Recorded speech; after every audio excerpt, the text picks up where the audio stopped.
வாழிய செந்தமிழ், வாழ்க நற்றமிழர், வாழிய பாரத மணித்திருநாடு. சிந்தனை சிறகுகளை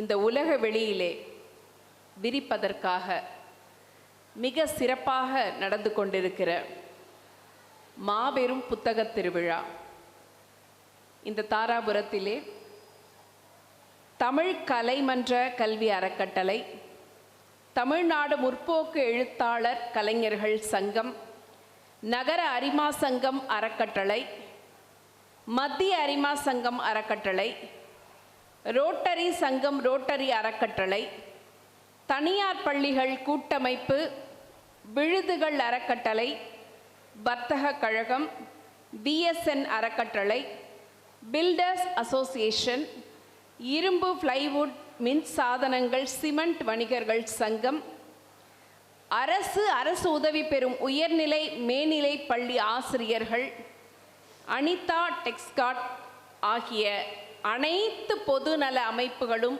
இணைந்து வழங்கக்கூடிய இந்த திருவிழாவிலே இன்றைய நிகழ்ச்சியை வழங்கி கொண்டிருக்கிற கட்டுனர் வல்லுனர் சங்கம், இந்த சங்கத்தை சார்ந்த சான்றோர் பெருமக்களே, நிறைவாக இங்கே தமிழ் கேட்க வருகை புரிந்து சிறப்பித்து கொண்டிருக்கிற தாராபுரம் வாழ் பெரியோர்களே, தாய்மார்களே, இளைஞர்களே, குழந்தைகளே, உங்கள் அனைவருக்கும் என்னுடைய பணிவான வணக்கத்தினை தெரிவித்துக் கொள்கிறேன்.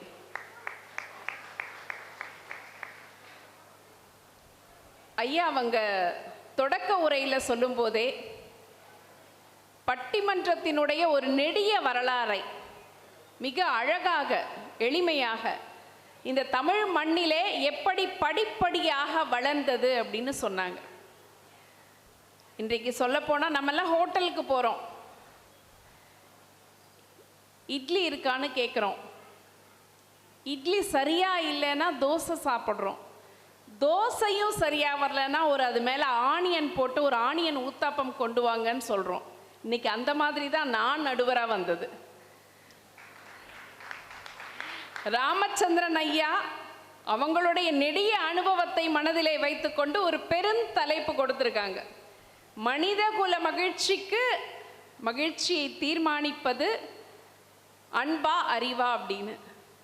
ஐயா அவர்கள் வர இயலாத சூழலிலே அது அப்படியே தோசையா மாதிரி நெல்லை ஜெயந்தா அவர்களுடைய கைக்கு வந்துச்சு. அந்த தோசைக்கு உடம்பு சரியில்லாமல் போய் கடைசியில் இன்னைக்கு ஆனியன் ஊத்தப்பமா இன்னைக்கு நான் நடுவராக வந்திருக்கேன். உங்களுடைய ஆதரவு நிச்சயமாக கிடைக்கும் என்கிற நம்பிக்கையோடு, புத்தக கண்காட்சி அப்படின்னாலே ஒரு பெரிய மகிழ்ச்சிங்க. புத்தகம் வாசிக்கிறவங்களுக்கு அதுலேயும் இது ஒரு குறு நகரம், எனக்கு தெரிந்து ஒரு நல்ல வணிக நகரம். இன்னைக்கும் தாராபுரத்திற்கே உரிய சிறப்பு, தமிழ்நாட்டிலே இருக்கக்கூடிய காற்றாலைகள் இயங்கக்கூடிய சில இடங்களில் சிறப்பாக இயங்கக்கூடிய ஒரு பகுதியாக இருப்பது தாராபுரம். தென்னை சாகுபடியாக இருக்கட்டும், விதை நெல் பேர் போன ஒரு ஊர். இங்கே இலக்கியம் கேட்பதற்கென்று ஒரு கூட்டம். சாயங்கால நேரத்தில் எவ்வளவு சீரியல் இருக்கு, டிவியை விட்டு நகராம. ஐயா அவங்க சொல்லும்போது சொன்னாங்க, தொலைக்காட்சி சீரியல் ஒரு பக்கம் இருந்தாலும் இன்னைக்கு இருக்கக்கூடிய இளைஞர்கள் வெப் சீரிஸ்னு அவங்க தனியாக படையெடுத்து போயிட்டு இருக்காங்க. சாயங்காலம் ஆச்சுன்னா உட்கார்ந்தாங்கன்னா வீட்டில் டிஃபன் எல்லாத்தையுமே மறந்துட்டு அடுத்தடுத்து நகர விடாமல் உட்கார வைக்கிறதுக்கு தொலைக்காட்சி. இதெல்லாம் தாண்டி புத்தகங்களை படிப்பதற்கு அந்த குழந்தைங்க கையில் பார்க்கும்போதே புத்தகத்தை மகிழ்ச்சியாக இருந்ததுங்க. வகுப்பறையை தாண்டி அப்படின்னு அந்த புத்தகம் பார்க்கும்போது உண்மையிலேயே வகுப்பறையை தாண்டி இந்த பிள்ளைகள் சமூகத்திடம் இருந்து கற்றுக்கொள்ள வேண்டிய செய்திகள் எத்தனை இருக்கு. அவங்க முதல்ல ஐயா சொல்லும்போது கூட சொன்னாங்க, இன்னைக்கு இருக்கக்கூடிய குடும்பங்களில் உறவு நிலை மாற்றங்களுக்கு கூட நம்ம பெரியவங்க குழந்தைகள்கிட்ட போகாததும் புத்தகங்களை எடுத்து வாசிக்காததும் கூட ஒரு காரணமாக இருக்குமோ அப்படின்னு தோணுது. புத்தக வாசிப்புங்கிறதே ஒரு நல்ல அனுபவம் இல்லைங்களா? இப்போ இப்போ நாங்கள் படிக்கும்போது எனக்கு தெரியும், இந்த செல்ஃபோன் தொலைக்காட்சி வர்றதுக்கு முன்னாடி இது எதுவுமே இல்லாதப்போ நாமெல்லாம் என்ன பண்ணோம்? ஒரு பள்ளிக்கூட பாட புத்தகத்தை எடுத்து படித்தோன்னா அதுக்கு பிறகு நமக்கு கிடைக்கக்கூடிய ஓய்வு நேரத்தில் ஒரு புத்தகத்தை தான் தேட ஆரம்பிப்போம். எனக்கு தெரிஞ்சு ஒரு 10 வீடுகள் இருந்துன்னா அதில் ஒரு வீட்டிலையாவது அந்த காலகட்டத்தில் ஒரு 20-25 வருஷங்களுக்கு முன்னாடி அம்புலி மாமான் புத்தகம் இருக்கும். பள்ளிக்கூட குழந்தைங்க, சின்ன பிள்ளைங்க படிக்கிறதுக்கு ஏற்ற கதைகள்லாம் இருக்கும். அதில் ஒரு ஊரில் ராமு என்ற சிறுவன் இருந்தான், இப்படி தான் ஆரம்பிக்கும். எளிமையான கதை. ஒவ்வொரு கதையும் ஒரு நீதியை எடுத்து சொல்லுச்சு. பொய் சொல்லக்கூடாது, திருடக்கூடாது, பொறாமப்படக்கூடாது, தப்பு செஞ்சால் தண்டனை கிடைக்கும். சின்ன குழந்தையிலிருந்தே படிக்க தொடங்கி அந்த படிப்பு கொடுத்த அந்த கற்பிதம் இருக்கு பாருங்க, அது எந்த காலத்திலையும் அவங்களுக்கு தப்பு செய்யாமல் இருக்கிறதுக்கு வழி நடத்துகிற மாதிரி இருந்தது. ஒரு குறிப்பிட்ட வயசுக்கு பிறகு அந்த புத்தக வாசிப்புங்கிறது இன்னும் பரந்துபட்டதாக மாறும்போது, குழந்தைங்க படிக்கும்போது அந்த புத்தக வாசிப்பு எத்தனை விதமான அனுபவம் கொடுத்தது. தொலைக்காட்சி அப்போ கிடையாது.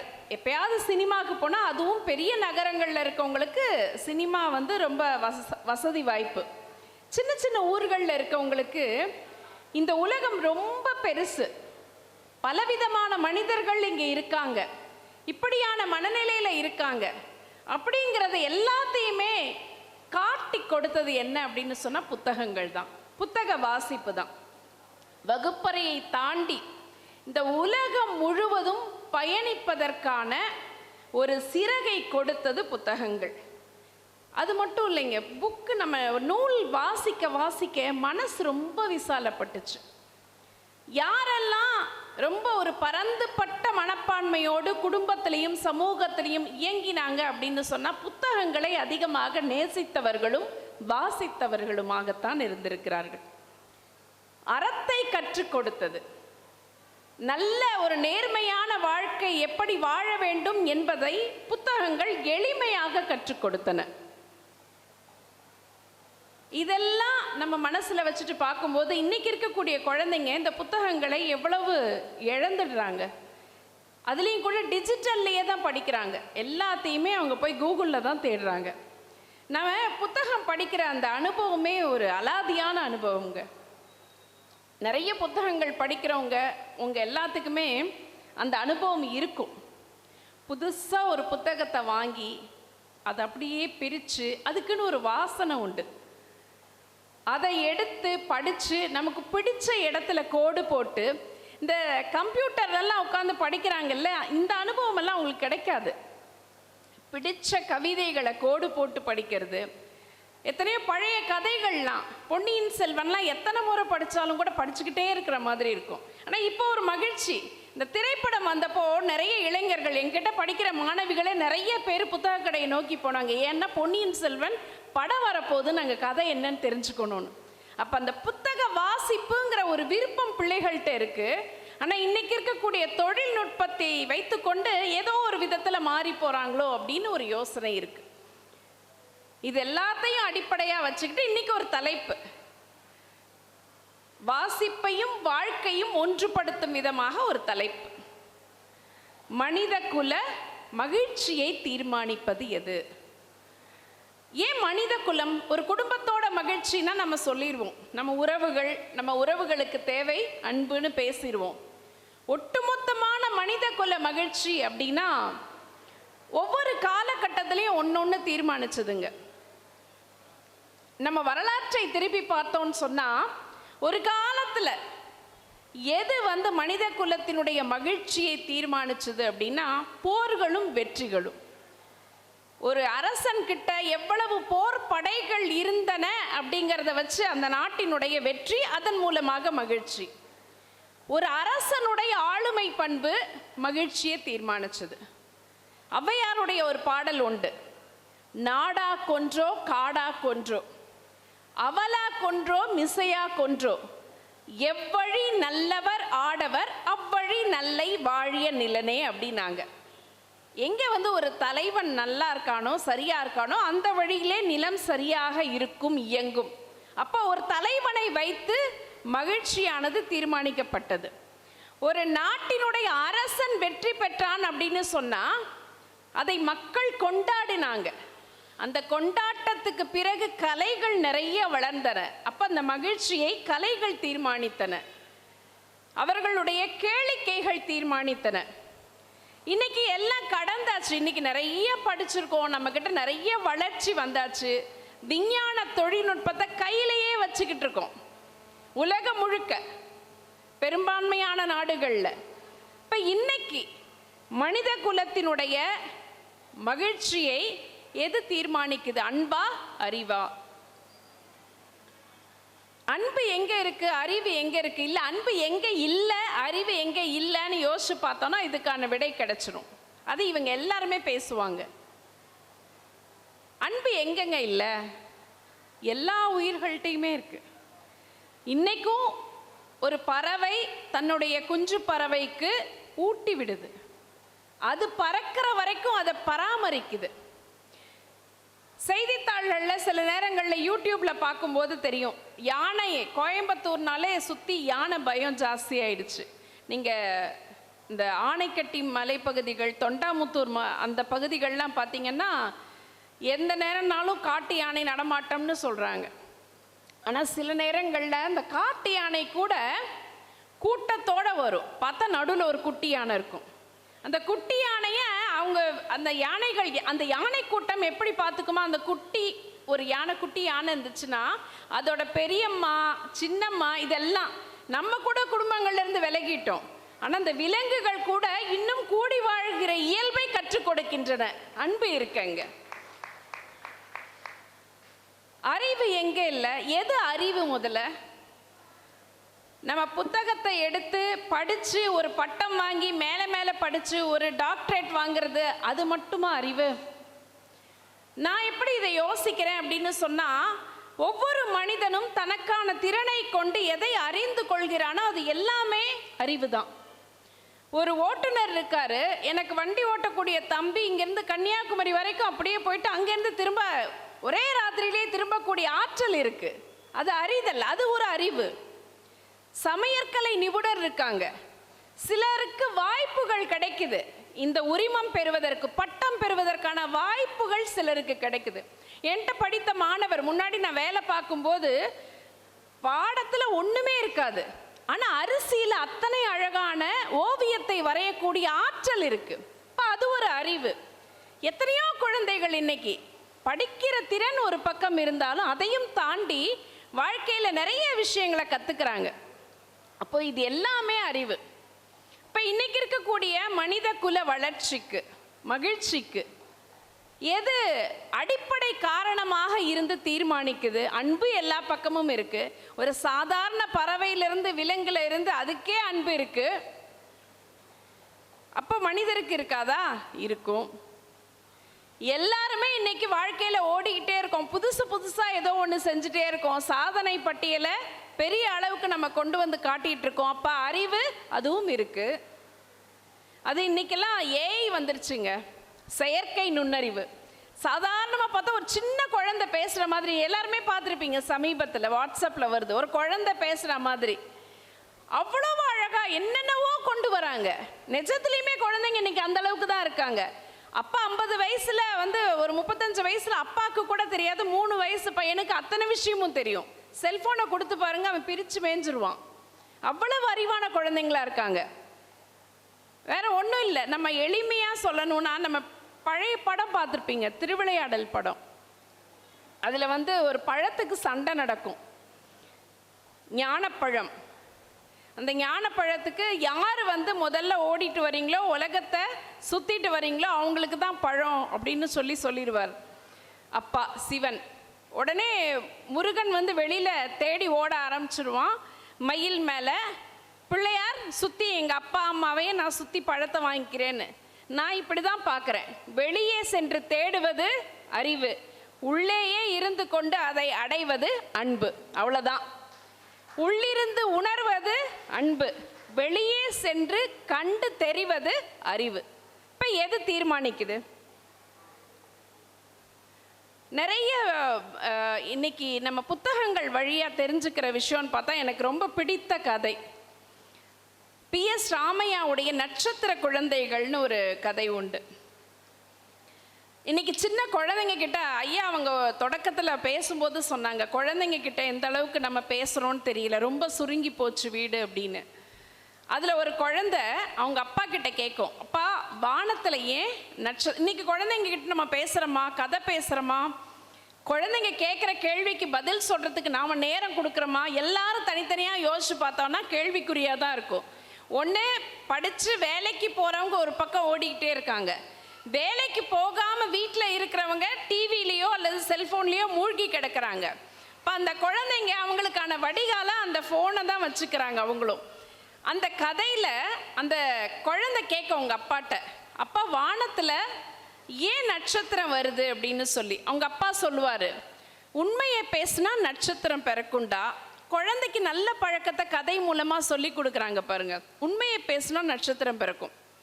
அந்த குழந்தை அவ்வளோ சந்தோஷப்படும்.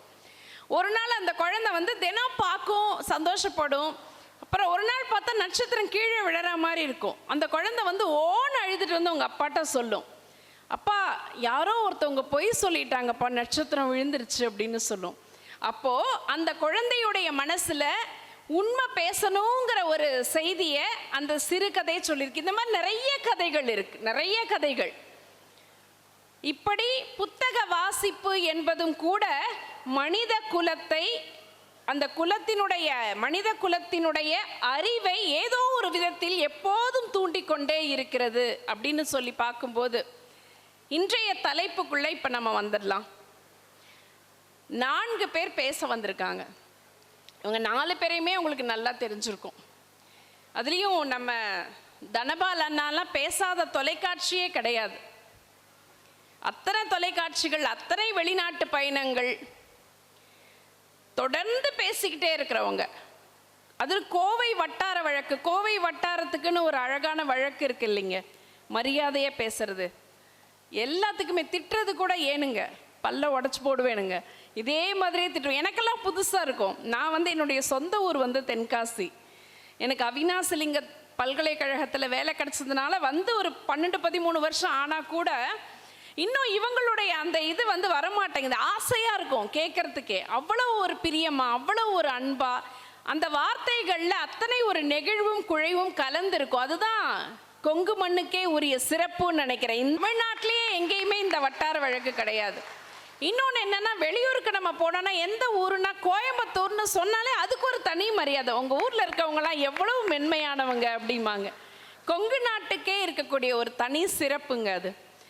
அந்த சிறப்புக்குரிய முழுமையான பண்பு கொண்டவங்க எங்கள் அண்ணா தனபால் அண்ணா. அவ்வளவு பண்பான சகோதரர். கோவை வட்டார வழக்கில் உலகம் முழுக்க, உலக நாடுகள் எல்லாம் நிறைய பேசிகிட்டு இருக்காங்க. அதுவும் தற்போது தமிழறிஞர் பேராசிரியர் சாலமன் பாப்பையா அவர்களுடைய அணியிலையும் தொடர்ந்து பேச்சாளர் ராஜா அவர்களுடைய அணியிலும் தொடர்ந்து பேசிகிட்டு இருக்காங்க. தொலைக்காட்சிகள்லையும் பல்வேறு நிகழ்ச்சிகளில் பேசக்கூடிய எங்களுடைய சகோதரர். இவங்க மனித குலத்தினுடைய மகிழ்ச்சியை தீர்மானிப்பது அன்பு அப்படிங்கிற அணிக்காக பேச வந்திருக்காங்க. அவங்களுடைய அணியில் அடுத்தது இவங்களும் ஒரு சின்ன மாற்றத்தின் காரணமாக வந்தவங்க. நான் தான் சொன்னேன் இல்லைங்க, ஆனியன் தோசை அதில் ஒரு சட்னி மாதிரி இவங்களும் ஒரு மாற்றத்தின் காரணமாக வந்தவங்க. ஆனால் சொன்ன உடனே வந்திருக்காங்க. திருச்செங்கோடு விவேகானந்தா கல்லூரியினுடைய தமிழ்துறை தலைவராக இருக்காங்க முனைவர் கவிதா ராஜசேகர். நிறைய கவிதைகள் எழுதுவாங்க. நான் உங்களை நிறைய ஆன்லைன் நிகழ்ச்சிகள் எல்லாம் தொடர்ந்து இயங்கிட்டே இருக்கிறவங்க தான். அதற்கடுத்து உங்களுக்கெல்லாம் ரொம்ப அறிமுகமான அன்பு சகோதரர் கோப்பா ரவிக்குமார் அவர்கள் தமிழாசிரியராக இருக்காங்க. தொடர்ந்து தொலைக்காட்சிகளில் இவங்களையும் நீங்கள் பார்த்துட்டே இருப்பீங்க. வளமையான ஒரு குரல், அப்படியே கணீர் கணீர்னு அவ்வளவு அழகாக பாடக்கூடியவங்க. பல்லாண்டு காலமாக எல்லா தொலைக்காட்சிகள்லையும் எல்லா தமிழ் மேடைகள்லையும் சிறப்பாக பேசுறது பெருசு இல்லை, பேசுகிற மேடையில எல்லாம் ஜொலிக்கக்கூடிய ஒரு பேச்சாளர் தம்பி நல்லாசிரியர் விருது பெற்றவர். அது இப்போதான் சொல்கிறாங்க. சமீபத்தில் தமிழ்நாடு அரசினுடைய நல்லாசிரியர் விருது பெற்றவர். ஆனால் தன்னுடைய அடையாளத்தை எப்போதும் பணிவோடு காட்டிக்கொள்பவர், அதனால தெரியல. ரொம்ப நல்ல தம்பி. அதுக்கு அடுத்து அன்பு தங்கை அக்ஷயா, தஞ்சையிலிருந்து வந்திருக்காங்க. இவங்களும் நிறைய சமீபத்தில் கல்யாணமாலை நிகழ்ச்சி தானமா நிறைய பேசிகிட்டே இருக்கக்கூடிய முழு நேர பேச்சாளர். இப்போ இவங்க எல்லாருமே இந்த அணி அறிவு சார்ந்து இயங்கக்கூடிய அணி, இந்த அணி அன்பு சார்ந்த அணி. இதில் எந்த வித்தியாசமும் கிடையாது. அறிவு அன்பு ரெண்டுமே இருந்தால் தானே குடும்பமாக இருந்தாலும் சமூகமாக இருந்தாலும் பேலன்ஸாக போகும். இன்னைக்கு அந்த சமநிலை குறைந்ததுக்கு ஏதோ ஒன்று குறைபாடு இருக்குது அப்படின்னு பேசுறதுக்கு தான் வந்திருக்காங்க. முதல்ல நம்ம அன்புலேயே தொடங்கலாமே, அன்புனா கேட்கறதுக்கு கொஞ்சம் மகிழ்ச்சியாக இருக்கும். அப்படிங்கிறதுனால எங்களுடைய அன்பு சகோதரர் அண்ணா தனபால் அவங்க வராங்க. அன்பே மனித குல மகிழ்ச்சியை தீர்மானிக்கிறது அப்படின்னு. பொதுநல அமைப்புகள் ஆண்டுதோறும் சிறப்பாக நடத்தி கொண்டிருக்கின்ற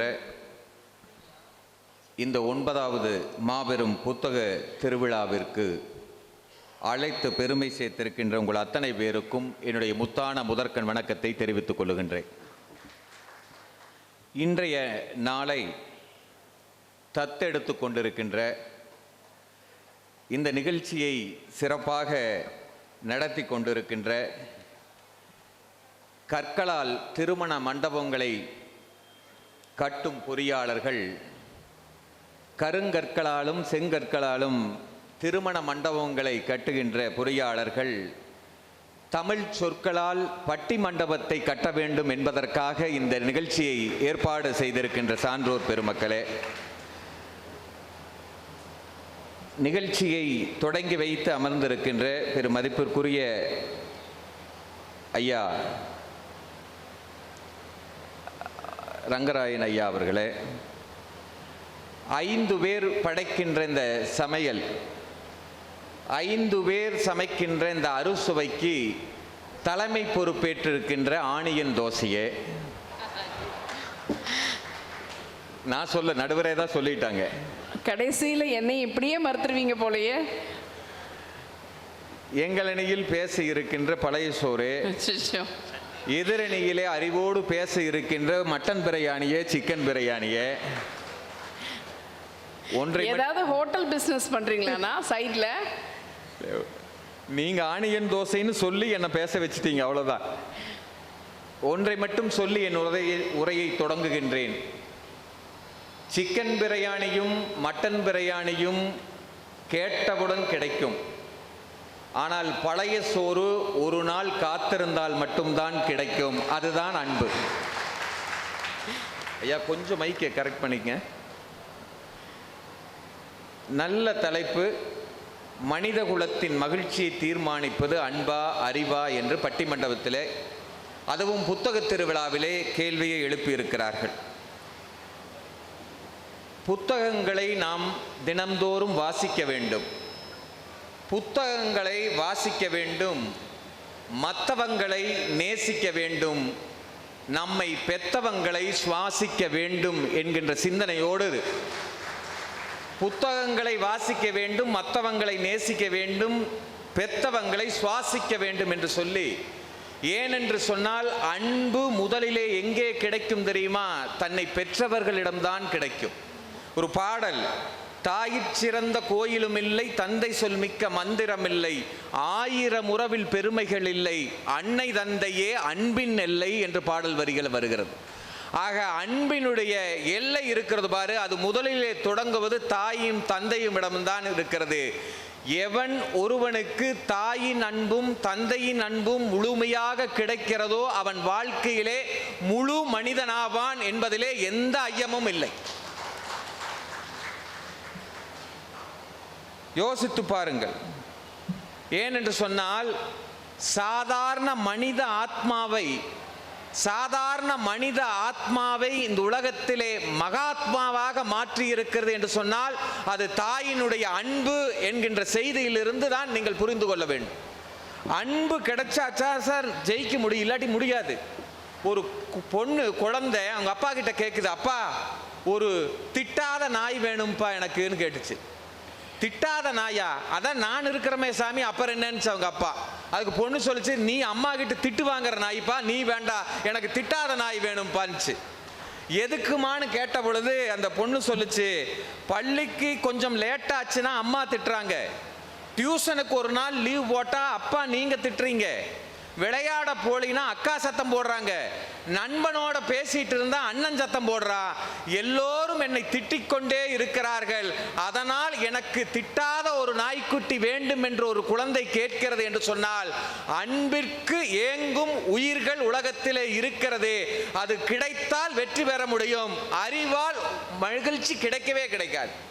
அப்படின்னா முட்டாளா இருக்கணும்னு நீங்க நினைக்கிறீங்களா? அப்படின்னு நீங்க உங்க பார்வை எனக்கு கிடைக்குது. ஒரு பழமொழி இருக்குது, அறிவில்லாத மனிதன் அரை மனிதன் என்று சொல்லுவார்கள். உண்மையிலேயே முழு மனிதன் அல்ல, அறிவில்லாத மனிதன் அரை மனிதன். ஆனால் ஒன்றை குறித்து வைத்துக் கொள்ளுங்கள், அன்பில்லாத மனிதன் கால் மனிதன் அல்ல, அவன் மனிதனே அல்ல, மிருகம் என்பதை நீங்கள் புரிந்து கொள்ள வேண்டும். அன்பு இல்லைன்னா மிருகங்க, மனுஷனே கிடையாது. இங்க மனித குலத்தினுடைய மகிழ்ச்சி தான் நம்ம கேட்கிறோம். அறிவு இருந்தால் வெற்றி கிடைக்கும், ஆனால் அன்பு இருந்தால் தான் மகிழ்ச்சி கிடைக்கும். தயவு செய்து வித்தியாசத்தை புரிந்து கொள்ளுங்கள். வாழ்க்கையிலே படித்து அறிவு பெற்று ஒருவரை ஏமாற்றி, இல்லை பிரசன்ஸ் ஆஃப் மைண்ட்ல அப்படி பண்ணி இப்படி பண்ணி ஜெயிச்சுட்டு நம்ம சந்தோஷமா இருக்கிறேன்னு நினைச்சா அது சந்தோஷம் இல்லை. நீ வெற்றி பெற்று இருக்கிறாய், ஆனால் சந்தோஷமாக இருக்கிறாயா என்று உன்னையே நீ கேட்டுக்கொண்டால் இல்லை, வெற்றி தான் பெற்றிருக்கிறாய், மகிழ்ச்சி அடையவில்லை. அன்போடு இருந்தால்தான் மகிழ்ச்சி பெற முடியும் என்பதுதான் உண்மை. ஒரு உதாரணம் சொல்றேன்.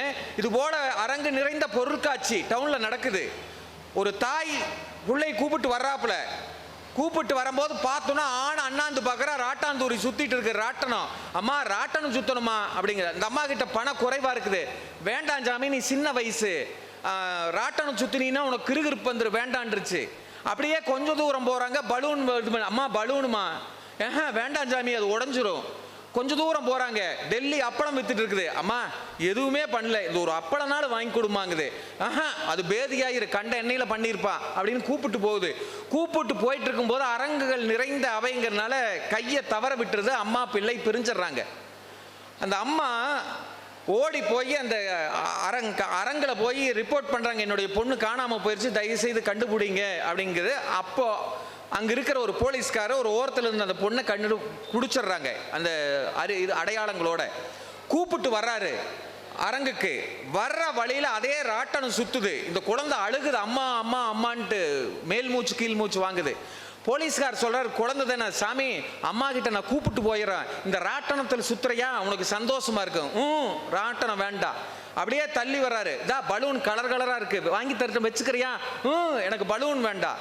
அப்படியே வர்றாங்க, டெல்லி அப்பளம், மிளகா பஜ்ஜி, எதுவும் வேண்டாம். ஏமா எதுவுமே வேண்டாங்கிறேன் போது இந்த குழந்தை சொன்ன வார்த்தை, எனக்கு எதுவும் வேண்டாம், என் அம்மாதான் வேண்டும் என்று அந்த குழந்தை சொன்னதான். நீங்கள் சிந்தித்து பாருங்கள். எல்லாம் கிடைக்கிறது, அதுக்கு தெரியுது போலீஸ்கார அங்கிள் வாங்கி கொடுப்பானு, ஆனா அது தேவையில்லை. அம்மா தான் வேணும்னு சொல்றாங்கன்னு சொன்னா யோசனை பண்ணி பாருங்கள்.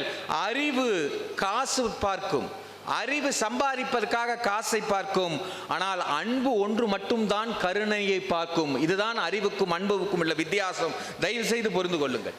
நடந்த சம்பவம் ஒரு 2009 வேதாரண்யத்தில் ஸ்கூல் வேனுக்குள்ள குழந்தைகளை கூப்பிட்டு போயிட்டு இருக்கிறாங்க. தவறுதெல்லாம் அந்த ஸ்கூல் வேன் ஆற்றில் விழுந்துருச்சு. எல்லோருக்கும் தெரிஞ்ச செய்தி. யோசனை பண்ணி பாருங்க. சுகந்தி டீச்சர் 2009 நடந்த சம்பவம். இன்று தாராபுரம் மேடையிலே அந்த அம்மாவை பற்றி பேசுறோம்னு சொன்னா, அந்த அம்மா அந்த குழந்தைகளுக்கு பாடம் புகட்டிய அறிவை பற்றி நாம் பேசவில்லை. 11 குழந்தைகளையும் ஆற்றிலே விழுந்த குழந்தைகளை காப்பாற்றி விட்டு தான் இறந்ததே சுகந்தி டீச்சர். அதனுடைய அன்பைத்தான் இந்த மேடையிலே பேசிக் கொண்டிருக்கிறோம். நீங்கள் சிந்திச்சு பாருங்க. பிறருக்காக நீ அழுதால் உனக்காக இந்த ஊர் அல்ல உலகமே அழுகும். இதுதான் அன்பினுடைய வெற்றி. ஒரு சிறுகதை, ஒரு வெங்காயம், ஒரு தக்காளி, ஒரு ஐஸ் கட்டி, 3 பேசுதான். யாரு செத்தாலும் நம்ம அழுகணும் அப்படின்னு பேசுதான். சரி, யாரு செத்தாலும் நம்ம அழுவோம் அப்படின்னு பேசும்போது மழை வருதான். மழை வரும்போது சொல்றாங்க, கொஞ்சம் ஒதுங்கிக்கலாம், எல்லாம் ஒதுங்கிக்கலாங்க போது, இல்லை நான் ஒதுங்க மாட்டேன்னு ஐஸ் கட்டி சொல்லிச்சா. பெரிய மழை வந்தது, ஐஸ் கட்டி கரைஞ்சு போயிடுச்சு. சொன்ன பேச்சு கேட்கலையே, நண்பனோட சொன்ன பேச்சு கேட்கலையேன்னு தக்காளியும் வெங்காயமும் அழுது ஐஸ் கட்டியை இது பண்ணிட்டு பிரார்த்தனை பண்ணிட்டு போயிட்டாங்க. ரோட்ல போயிட்டே இருக்கிறாங்க, ஒரு பெரிய லாரி வருதா. அப்ப சொல்ல, ஏ பெரிய லாரி வருது ஒதுங்கு, பெரிய லாரி வருது ஒதுங்கும் போது தக்காளி ஒதுங்கலையா? லாரி தக்காளி மேல ஏறிச்சான், பஜ்ஜி ஆயிருச்சா. அப்ப வெங்காயம் நான் சொன்னனே நீ கேட்கலையா அப்படின்னு அதுக்கு அழுதுட்டு கடைசியில வெங்காயம் சொல்லிச்சா, உனக்கு அழுகிறதுக்கு நாங்க 2 பேர் இருந்தோம், உனக்கு அழுகிறதுக்கு நான் ஒருத்தன் இருந்தேன், எனக்கு அழுகிறதுக்கு யாருமே இல்லையே என்று ஏங்குச்சான். இரண்டுக்கும் அழுத அந்த வெங்காயம் சொல்லிச்சா, எனக்கு அழுகிறதுக்கு யாருமே இல்லைன்னுச்சா. இறைவன் பார்த்துட்டு சொன்னானா, உன்னை உரிப்பவர்களே உனக்காக அழுவார்கள், அதனால் நீ பயப்படாதே, இந்த உலகம் உனக்காக காத்திருக்கும் என்று சொல்லிச்சான். அதனாலதான் வெங்காயம் அறியும் போது நம்ம அழுகிறோம். இது ஒரு சின்ன கதை தான். ஆனால் இந்த கதையை நீங்க நினைவுபடுத்தி பாருங்க, இந்த கதை எப்படி அப்ளிகபிள் ஆகுதுன்னு. மேதகு அப்துல் கலாம் என்று சொன்னால் அரங்கே கைதட்டும். எந்த மேடையில் பேச போனாலும் கலாம் ஐயா அவர்களுடைய பெயரை சொன்னால் அரங்கமே கைதட்டும். எதற்கு கைதட்டியது யோசித்து பாருங்க. எதற்காக தட்டது? அவர் மிகப்பெரிய அறிஞர், விஞ்ஞானி, செயற்கைக்கோளை மேலே விட்டார் என்பதற்காகவா? இல்லை. பிளாங்க் செக் கொடுத்தாங்க கலாம் ஐயாக்கு, நீங்க எங்க நாட்டுக்கு வந்துருங்கன்ட்டு. எங்க நாட்டுக்கு வந்துருங்க, இவ்வளவு கோடி கொடுக்கிறேன்னு பல நாடுகள் அழைத்தது. கலாம் ஐயா சொன்ன ஒரே வார்த்தை, நான் படித்த அறிவும் என்னுடைய அன்பும் என்னுடைய இந்திய தேசத்து இளைஞர்களுக்குத்தான் இருக்க வேண்டும் என்று எந்த தேசத்திற்கும் போகாமல் நம் தேசத்திற்காக பாடுபட்டார். அவருடைய அறிவை கொண்டு அவருடைய அன்பு எங்கே வெளிப்பட்டது தெரியுமா? அவரிடம் இருந்த அத்தனை அறிவையும் சேர்த்து செயற்கை கோளை விட்டது பெரிதல்ல, நடக்க முடியாத ஊனமுற்ற சிறுவர்களுக்காக செயற்கை காலை தயாரித்தாரே, அந்த அன்புதான் அவரை உச்சரிக்கும் போதெல்லாம் நாமத்தை விட நாம் உச்சரித்துக் கொண்டிருக்கிறோம் என்று சொன்னால், அறிவு நாங்கள் முற்றிலும் தேவையில்லை என்று சொல்லவில்லை, ஆனால் அன்பில்லாத அறிவு பாழாகிவிடும், அதுதான் நாங்கள் சொல்றோம். நீங்க அறிவு இருக்குது, அதுல அன்பு இல்லைன்னு வைங்க, அது மிகப்பெரிய துரோகமா முடிஞ்சிடும், ஏமாத்து பேர் வழியா முடிஞ்சிடும். நீங்க போலீஸ்காரனை விட திருட புத்திசாலி, போலீஸ்காரனை விட திருட வேகமா ஓடக்கூடிய திறமசாலி, உங்களுக்கு எல்லாத்துக்கும் தெரியும். ஆனா இவன் கெட்டவன், அவன் நல்லவன். ஏன் தெரியுங்களா? அறிவை அன்பில்லாமல் வைத்திருந்தால் அவன் சுயநலத்துக்காக பயன்பட்டு விடுவான். அன்பு எங்கே குடிகொண்டு இருக்கிறதோ அப்பொழுதுதான் அந்த அறிவுக்கே மரியாதை இருக்கிறது என்பதை இந்த மன்றத்தில் பதிவு செய்ய ஆசைப்படுகிறேன். நீங்கள் யோசனை பண்ணி பாருங்க. வாடிய பயிரை கண்ட போதெல்லாம் வாடினேன் என்று வள்ளலார் சொன்னாரே, யோசனை பண்ணி பாருங்க. அவருக்கு இல்லாத அன்பா நான் கேட்கிறேன். ஒரு வித்தியாசம் சொல்ற, வள்ளலார் மீதே ஒரு குற்றச்சாட்டு வருது வழக்காடு மன்றத்திற்கு.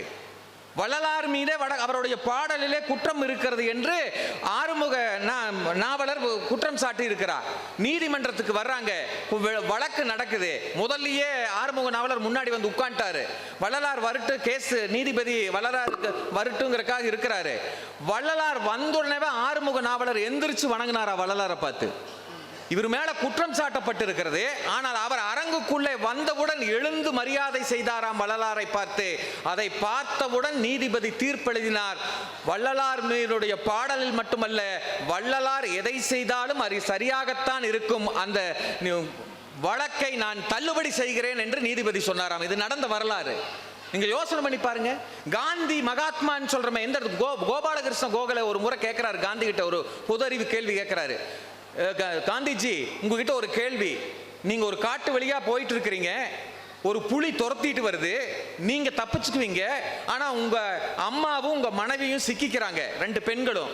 நீங்க தப்பிச்சுக்குவீங்க, உங்களுக்கு திறமை இருக்கு, நீங்க யாரை காப்பாத்துவீங்க, யாரை பழி கொடுப்பீங்க என்று கேள்வி கேட்டவுடன் சற்றும் யோசிக்காமல் மகாத்மா காந்தி சொன்ன பதில் என்ன தெரியுமா? தாயை காப்பாற்றுவேன், இல்லை மனைவியை காப்பாற்றுவேன் என்று சொல்லவில்லை, நான் என்னையே பழியிட்டுக் கொள்வேன் என்று மகாத்மா சொன்னாராம். நீங்கள் அன்பு என்பது அதுதான். அறிவு தாயை காப்பாற்றுவதா, மனைவியை காப்பாற்றுவதா, இல்லை 2 பேரையும் காப்பாற்றுவதா என்று சிந்தித்துக் கொண்டே இருக்கும் அறிவு. ஆனால் அன்பு சிந்திக்காது, உடனே பதிலளிக்கும். இருவரையும் காப்பாற்றுவேன் என்று சொல்லுவதற்கு பதிலாக என்னையே நான் பழியிட்டுக் கொள்வேன் என்று மகாத்மா காந்தி சொல்லி இருக்கிறார் என்று சொன்னால், நிறைவு செய்கிறேன் நடுவர் அவர்களே. தாயினுடைய அன்பும் தந்தையினுடைய அன்பையும் வெற்றி பெற்றவர்கள், மகிழ்ச்சியாக இருந்தவர்களை பட்டியிட்டுக் கொண்டே போகலாம். நீல் ஆம்ஸ்ட்ராங் நிலவிலிருந்து இறங்கி வந்தவுடன் தாயை கேட்டபொழுது, உங்களுக்கு எது சிறப்பான நாள் என்று கேட்டபொழுது தாய் சொன்னாலாமா, நிலவிலே கால் வைத்த நாள் அல்ல, நிலவிலிருந்து பத்திரமாக இறங்கி வந்து வீட்டிற்கு வந்த நாள் தான் எனக்கு சுகமான நாள் என்று தாய் சொன்னாள் என்று சொன்னால், அன்பினுடைய அடர்த்தி எப்படி இருக்கிறது என்பதை நீங்கள் யோசிச்சு பாருங்கள். சுவாமி விவேகானந்தர் புவனேஸ்வரி தாய் வளர்த்திய பெருமை, ஒவ்வொரு தாய்களுடைய அன்பு முட்டாளாக இருந்த தாமஸ் ஆல்வா எடிசனை விஞ்ஞானியாக்கியது அன்பு, அறிவல்ல. அறிவு இல்லை என்று சொல்லுதான் பள்ளியிலிருந்து வீட்டுக்கு அனுப்பினார்கள். நீங்கள் சிந்தித்து பாருங்கள். ஒன்றை சொல்லி நிறைவு செய்கிறேன். அறிவு என்பது மேலிருந்து பார்க்கும் எல்லோரையும், நான் புத்திசாலி, நான் எல்லோரும் என்று. ஆனால் அன்பு என்பது தாழ்ந்திருக்கும். உலகத்திலேயே மிக உயர்ந்த மனிதன் யார் தெரியுமா? 7 அடி 7.2 இன்ச்சு 8 அடி, அவனெல்லாம் உயர்ந்தவன் அல்ல. யார் உலகத்திலே உயர்ந்தவன் தெரியுமா? பிறரை தூக்கி விடுவதற்காக எவன் குனிகிறானோ அவன்தான் மிக உயர்ந்த மனிதன். பிறருக்காக எவன் குனிகிறானோ அவன்தான் மிக உயர்ந்த மனிதன். அறிவால் வாதம் செய்தால் வழக்கு நடத்தலாம். அன்பிற்குரிய பெரியோர்களே, உங்கள் அறிவு கொண்டு வாதம் செய்தால் நீங்கள் வழக்கு நடத்தலாம், ஆனால் வாழ்க்கை நடத்த முடியாது. அன்பை செலுத்துங்கள், உங்கள் ஆயுள் முழுவதும் மகிழ்ச்சியாக இருப்பீர்கள். நன்றி, வணக்கம். இந்த பக்கம் போய் எப்படியெல்லாம் வர முடியுமோ அவ்வளவு கருத்துக்களை சொல்லியிருக்காங்க. அவர் தனபால் அண்ணா சொன்னதுல அன்பு இல்லாத அறிவுங்கிறது ஆபத்தில் விட்டுருன்னு சொன்னது ரொம்ப சரியான கருத்து. இன்னைக்கு இருக்கக்கூடிய வாழ்க்கையில் தாய் அன்பு ஒரு தகப்பனுடைய அன்பு போல வருமா? 1000 தான் பிள்ளை மேலே மேலே உயர உயர பறந்தாலும் கூட அம்மா பிள்ளை எப்போ வீட்டுக்கு வருவாங்கிற தேடலில் தானே இருப்பா. நம்ம எல்லாருமே யோசிச்சு பார்த்தோன்னா ஒரு திரைப்பட பாடலடி கூட உண்டு. அன்னை ஊட்டிய பிடி சோற்றில் ஆயுள் முழுதும் பசி மறந்தோம் அப்படின்னு. 1000 ரூபா கொடுத்து ஒரு 5 ஸ்டார் ஹோட்டலில் உட்காந்து சாப்பிட்ற அளவுக்கு வாழ்க்கை உயர்ந்தாலும் நம்ம என்னைக்கோ ஒரு நாள் நம்ம அம்மா பசி எறிஞ்சு சோறு பிடிச்சு உருண்டை சாப்பாடு மாதிரி கொடுத்து ஊட்டி விட்டு நம்ம கூட இருந்த அந்த நாட்களை நினைச்சோன்னா அது பக்கத்தில் வருமா? அம்மா அப்பா மாதிரி ஒரு அன்பானவங்க. அப்துல் கலாம் ஐயா வரைக்கும் சொல்லியாச்சு. செயற்கைக்கோள்லாம் அவர் விண்ணிலே ஏவினாலும் கூட அவருடைய மனசுக்கு எது பிடித்த பணியாக அவர் சொன்னார், எது ஆராய்ச்சியாக சொன்னாருன்னா, அந்த குழந்தைக்கு கால் இல்லாத குழந்தைக்கு ரொம்ப எடை குறைவான செயற்கை கால்களை தான் கண்டுபிடித்ததை தான் தன்னுடைய வாழ்நாள் சாதனையாக அவர் சொன்னார். அவரே சொன்னார். அந்த அறிவுக்கு பின்னாடி கூட அவருடைய அன்பான இதயம் இருக்கு. நிறைய சொன்னாங்க. எல்லா உயிர்களையும் நேசித்த வள்ளலார் பற்றி சொன்னாங்க. மகாத்மா காந்தியடிகள் பற்றி சொன்னாங்க. அன்பு இல்லாமல் என்ன இருக்கு? வெறும் அறிவை வச்சுட்டு என்ன செய்ய முடியும்? இன்னைக்கு இருக்கக்கூடிய உலகத்துக்கு நம்ம அன்பு தானே செலுத்தி ஆகணும் அப்படின்னு தன்னுடைய அணிக்கு முத்தாய்ப்பான கருத்துக்களை எல்லாம் முடிந்து கொடுத்திருக்கிறார். அவர்களுக்கு பாராட்டுகளை சொல்லிக்கொண்டு அதுக்கு பதிலாக அப்படி கங்கணம் கட்டிட்டு இருக்காங்க தம்பி ரவிக்குமார். அறிவுதான் மனித குல மகிழ்ச்சியை தீர்மானிக்கிறது அப்படின்னு பேசுறதுக்காக. வாங்க தம்பி. உதிரத்தின் உறவோடு என்னை உறவாட விட்ட தாயே, முதிராத மொழியாலே முத்தமிழை நான் பேச முன்னின்று காப்பாய் நீயே. நற்றாயே தமிழ்த்தாயே என் நாவில் வந்து நடம் புரிவாய் நீயே. எங்கேனும் பிழை இருந்தால் நீ பொறுப்பாய் இங்கு தாயே. தமிழுக்கும் தமிழர்களுக்கும் என் பணிந்த வணக்கங்களை அன்போடு தெரிவித்து ஆசைப்படுகிறேன். நடுவர் அவர்களே, சொல்லுங்க. தமிழுக்கும் தமிழர்களுக்கும் என் பணிந்த வணக்கங்களை அன்போடு தெரிவிக்க ஆசைப்படுகிறேன்னு கொஞ்சம் அறிவாக யோசித்து சொன்னால் தான் கைதட்டுவாங்க. இதை புரிஞ்சால் இன்னொரு முறை கைதட்டிடுவீங்க. ஒரு பட்டிமன்றத்துக்கு வந்துட்டு மெய் மறந்து கேட்கலாம், ஆனால் அப்படி கைதட்டாமல் கை மறந்து கேட்காதீங்க. கொஞ்சம் கைதட்டுங்க. ஏன்னா கைதட்டுனா தான் எங்களுக்கு பேச்சு வரும். நான் அக்கா பேசும்போது பல இடங்களில் நாங்கள் கைதட்டி எங்களை அறியாமல் நாங்கள் இது பண்ணோம். சார் எடுத்துட்டீங்களா? எடுங்க சார். அதுக்கப்புறம் அதான் அறிவு. கரெக்டாக தன்னை எல்லா பக்கத்துலேயும் ப்ரொஜெக்ட் பண்ணிக்கிறது. நடுவர் அவர்களே, அவினாசிலிங்கம் மகளிருக்கான நிகர்நிலை பல்கலைக்கழகத்தினுடைய தமிழ்துறையின் அடையாளமாய் அமைந்திருக்கிற, பொதுவாக நீங்கள் தான் அறிவுக்கு பொருத்தமானவர். ஏன் தெரியுங்களா?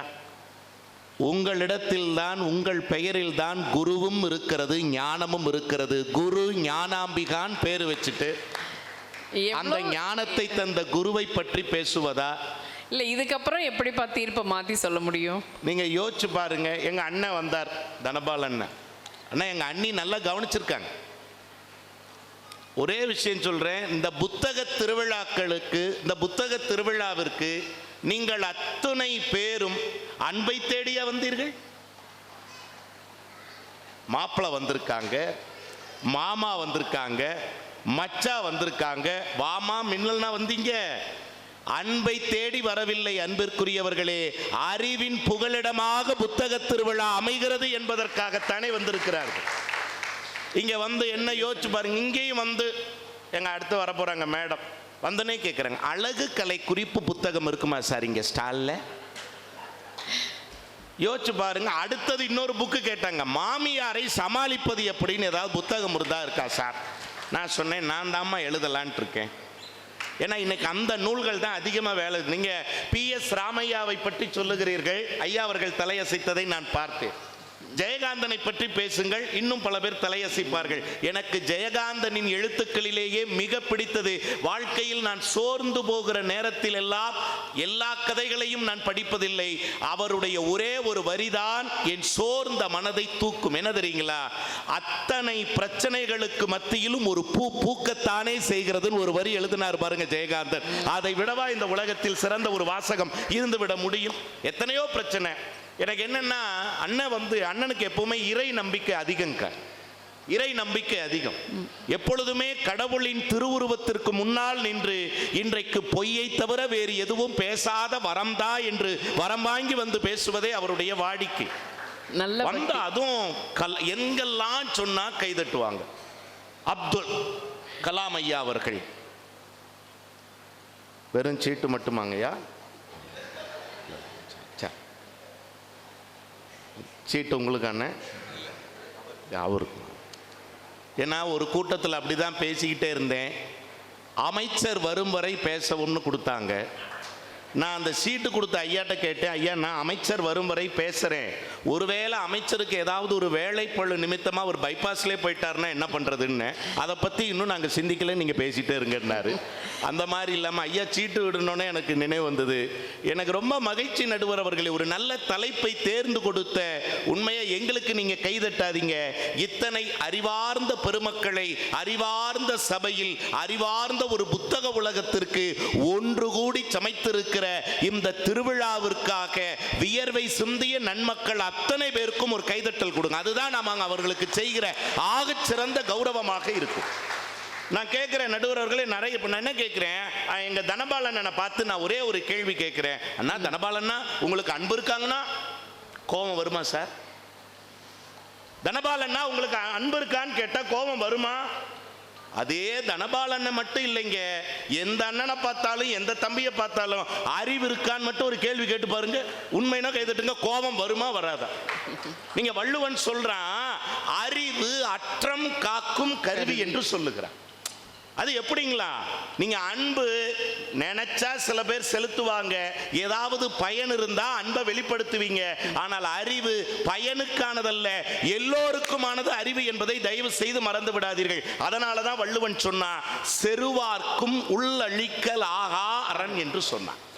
நம்ம எதிரியால கூட உள்ளே புகுந்து அழிக்க முடியாத பாதுகாப்பு நிறைந்தது எது தெரியுமா? அறிவு என்று வள்ளுவன் சொன்னான். நான் கேட்கிறேன் நடுவர் அவர்களே, இந்த உலகத்தில் நம்ம ஏதாவது ஒரு தப்பு செஞ்சோம்னு வைங்களேன், எதையும் அன்பை மையப்படுத்தி கேள்வி வராதுங்க. எப்படி கேள்வி வரும்? ஏய் அறிவு இருக்கா? முதல் கேள்வி. ரெண்டாவது கேள்வி, அறிவு இருக்கிறவன் செய்கிற வேலையாது. மூணாவது கேள்வி, அறிவு இருக்கிறவன் இந்த மாதிரி வேலையை செய்வானா? இந்த மூணு கேள்வியினுடைய அடிநாதம் என்ன தெரியுங்களா? அறிவு அறிவு அறிவு. அப்படின்னா என்னங்க அர்த்தம்? இந்த உலகில் நம் வளர்ச்சியை மட்டுமல்ல மகிழ்ச்சியையும் தீர்மானிப்பது அறிவே அன்றி வேறு எதுவும் இல்லை என்பதுதான் சத்தியமான உண்மை. நீங்க வேற ஒன்று சொன்னீங்க, இங்கே நிறைய குடும்பத்தோட வந்திருக்கீங்க. ஒரு உண்மையை சொல்றேன், குடும்பத்தில் மனைவியிட்ட நல்ல பேர் வாங்கணும்னா அறிவு வேணும்னா கைதட்டுங்க சார். உண்மையா நான் கேட்குறேன். பட்டிமன்றம் இதெல்லாம் பரவாயில்லைங்கக்கா, 9 மணிக்குள்ள முடிக்க சொல்லிட்டாங்க, முடிச்சிடலாம். குடும்பமா வந்தவங்கள போகும்போது வேற மாதிரி இல்லக்கா, நான் சொல்றேன் இப்ப இல்ல, நான் இந்த திருவிழா பட்டிமன்றத்தில் அதிகமா பேசுறாள். 1 மணிக்கு நிகழ்ச்சி முடியும், கார் எடுத்த 3 மணி 4 மணிக்கு தான் வீட்டுக்கு போய் சேருவேன். வீட்டுக்கு போன உடனே அடடா நமக்காக காத்திருக்கிற மனைவியை பார்த்து ஒரு சிரிப்பு சிரிப்புமேன்னு சொல்லி 3 மணிக்கு மனைவியை பார்த்து அப்படின்னு, அவ்வளவுதான் சார். ஒரே கேள்வியில முடிச்சாங்க. அந்த அன்புக்கு எனக்கு கிடைச்ச பரிசு என்ன தெரியுங்களா? என்னை எல்லாம் பார்த்தா உங்களுக்கு சிரிப்பா தான் இருக்கும். போய் சிரிச்ச மனுஷன் ராத்திரி 8 மணிக்கு போய் இப்படி சிரிச்சிருந்தா அந்த அம்மா வந்து வெத்தலைப்பாக்கு வச்சு வரவேற்று சிரிச்சதுக்கு தான் இப்படி ஒரு பதில் வந்துச்சேன்னு அடுத்த நாளும் பட்டிமன்றம் அதே 3:30 போனேன். நேத்து சிரிச்சதுக்கு இப்படி ஒரு கேள்வி வந்துச்சு, இன்னைக்கு சிரிக்க கூடாதுன்னு கைகட்டி இப்படியே ஒரு பார்வை தான். என்ன பதில் வந்து, என்னை எல்லாம் பார்த்தா உங்களுக்கு சிரிக்க தோணுமா? யோசிச்சு பாருங்க உங்க அன்பின் பிணைப்பு. நான் கேட்கிறேன், மனைவியிடம் ஜெயிப்பது மட்டும் இல்லைங்க, வாழ்க்கையில் ஜெயிப்பது மட்டும் இல்லைங்க, உறவுகளிடத்தில் ஜெயிப்பது மட்டும் இல்லை. நடுவர் அவர்களே, நான் என்ன கேட்கிறேன், ரவிக்குமார்னா ஒரு காலத்துல யாருக்கும் தெரியாதுங்க, தனபாலன்னா ஒரு காலத்துல யாருக்கும் தெரியாது. அவங்க பிள்ளைகளுக்கு அவங்க அப்பா, என் மகனுக்கு நான் தந்தை, அவ்வளவுதான் அன்பு சூழ் உலகம் காட்டும். ஆனால் இன்றைக்கு இந்த உலகத்தில் ஒரு பேச்சாளன் என்கிற அங்கீகாரத்தை நமக்கெல்லாம் கொடுத்தது மேடை ஏறி பேசுகிற அறிவுதான் எல்லோருக்குமான அறிமுகத்தை கொடுத்திருக்கிறது, ஒரு அடையாளத்தை கொடுத்திருக்கிறது. இல்லை என்று நீங்க மறுக்க முடியுமா? நான் கேட்கிறேன் நடுவர் அவர்களே, இந்த பிரபஞ்சத்தினுடைய ஆற்றல். நான் என்ன சொல்றேன், மனைவி சமைக்கின்ற போது இங்க நிறைய கணவன்கள், நான் இந்த செய்தியை சொன்னா நல்லா கேட்டுக்குங்க, நல்லா படமும் பிடிச்சுக்குங்க. என்ன தெரியுமா, இந்த செய்தி உண்மைனுங்க, மனைவி வைக்கிற குழம்பு ரசம் சாம்பார்லாம் நல்லா இல்லைனாலும் சமாளிப்பேன். எப்படின்னு கேட்குறீங்களா? எப்படி? அறிவு தான் சார் காரணம், அறிவு சார். நான் தமிழாசிரியர், அறிமுகப்படுத்தினீங்க. சாம்பார் வச்சுட்டு நம்மளை ஒரு கேள்வி கேட்பாங்க, சாம்பார் எப்படிங்க இருந்துச்சு? அதை சாப்பிட்றது சில நேரங்களில் தற்கொலை முயற்சி மாதிரியே இருக்கும். ஆனால் வெளியில் சொல்லிட முடியாது சார், நல்லா தெரிஞ்சுங்க, வெளியில் சொல்ல முடியாது. இதெல்லாம் சாம்பாரா அப்படின்னு கோபம் கொப்பளிக்க தோணும். சொல்ல மாட்டேனே சார், உண்மையை சொல்றேன். அதிர்ச்சி வாக்கியத்தை அப்படியே உணர்ச்சி வாக்கியமா மாத்துவேன். இதுவல்லவோ சாம்பார். அப்புறம் காலையில 3:30க்கு போய் இந்த சமாளிப்பு கூட இல்லைன்னா எப்படி கொடுக்க? உண்மை எனக்கு இதுவெல்லாம் சாம்பாரான்னு வந்தது, இதுவல்லவோ சாம்பார்னு சொன்னதா 30 நாளும் சாம்பார் தான் சார் வீட்டில். 30 நாளும் சாம்பார், புடலங்காய் சாம்பார், பீக்கங்காய் சாம்பார், வெண்டைக்காய் சாம்பார், இன்னும் என்னென்ன சாம்பார்னு தெரியல, எல்லாம் சாம்பார். எங்க ஊருக்குள்ள சாம்பார் குடும்பம்னே பேர் வந்துருச்சு சார் எங்களுக்கு. என்ன சார் இது? நான் கேட்குறேன், அன்பு. இது வேணா ஒன்று சொன்னேன், இங்கே நல்லா பொன்னாடை போத்துனாங்க. நடுவர் அவர்களே, ஒரு அரசனுடைய மாளிகையில் ஒரு புலவன் இருந்தான். பாடிய புலவனுக்கு பரிசு கொடுக்க வேண்டும் என்று அரசன் நினைத்தான். அது அன்பின் வெளிப்பாடு. அந்த தலைமை மந்திரியை கூப்பிட்டு, நல்லா கேட்டுக்குங்க, அரசன் உத்தரவு போட்டாலும் சில மந்திரி செய்ய மாட்டாங்க. நல்லா கேட்டுக்குங்க, என்ன பண்ணா, இந்த புலவனுக்கு நல்ல துண்டை போத்துறதான்னு சொல்லி என்ன பண்ணார், இருக்கிறதுலையே ரொம்ப கந்தலா இருக்கிற ஒரு துண்டை போட்ட. ஓட்டை இருக்கு சார், அங்கங்க ஓட்டை, போதும்பா அப்படின்னு. நம்மால் அரசன்ட்ட வந்தார், துண்டு நல்லா இருந்ததான்னு கேட்டார்.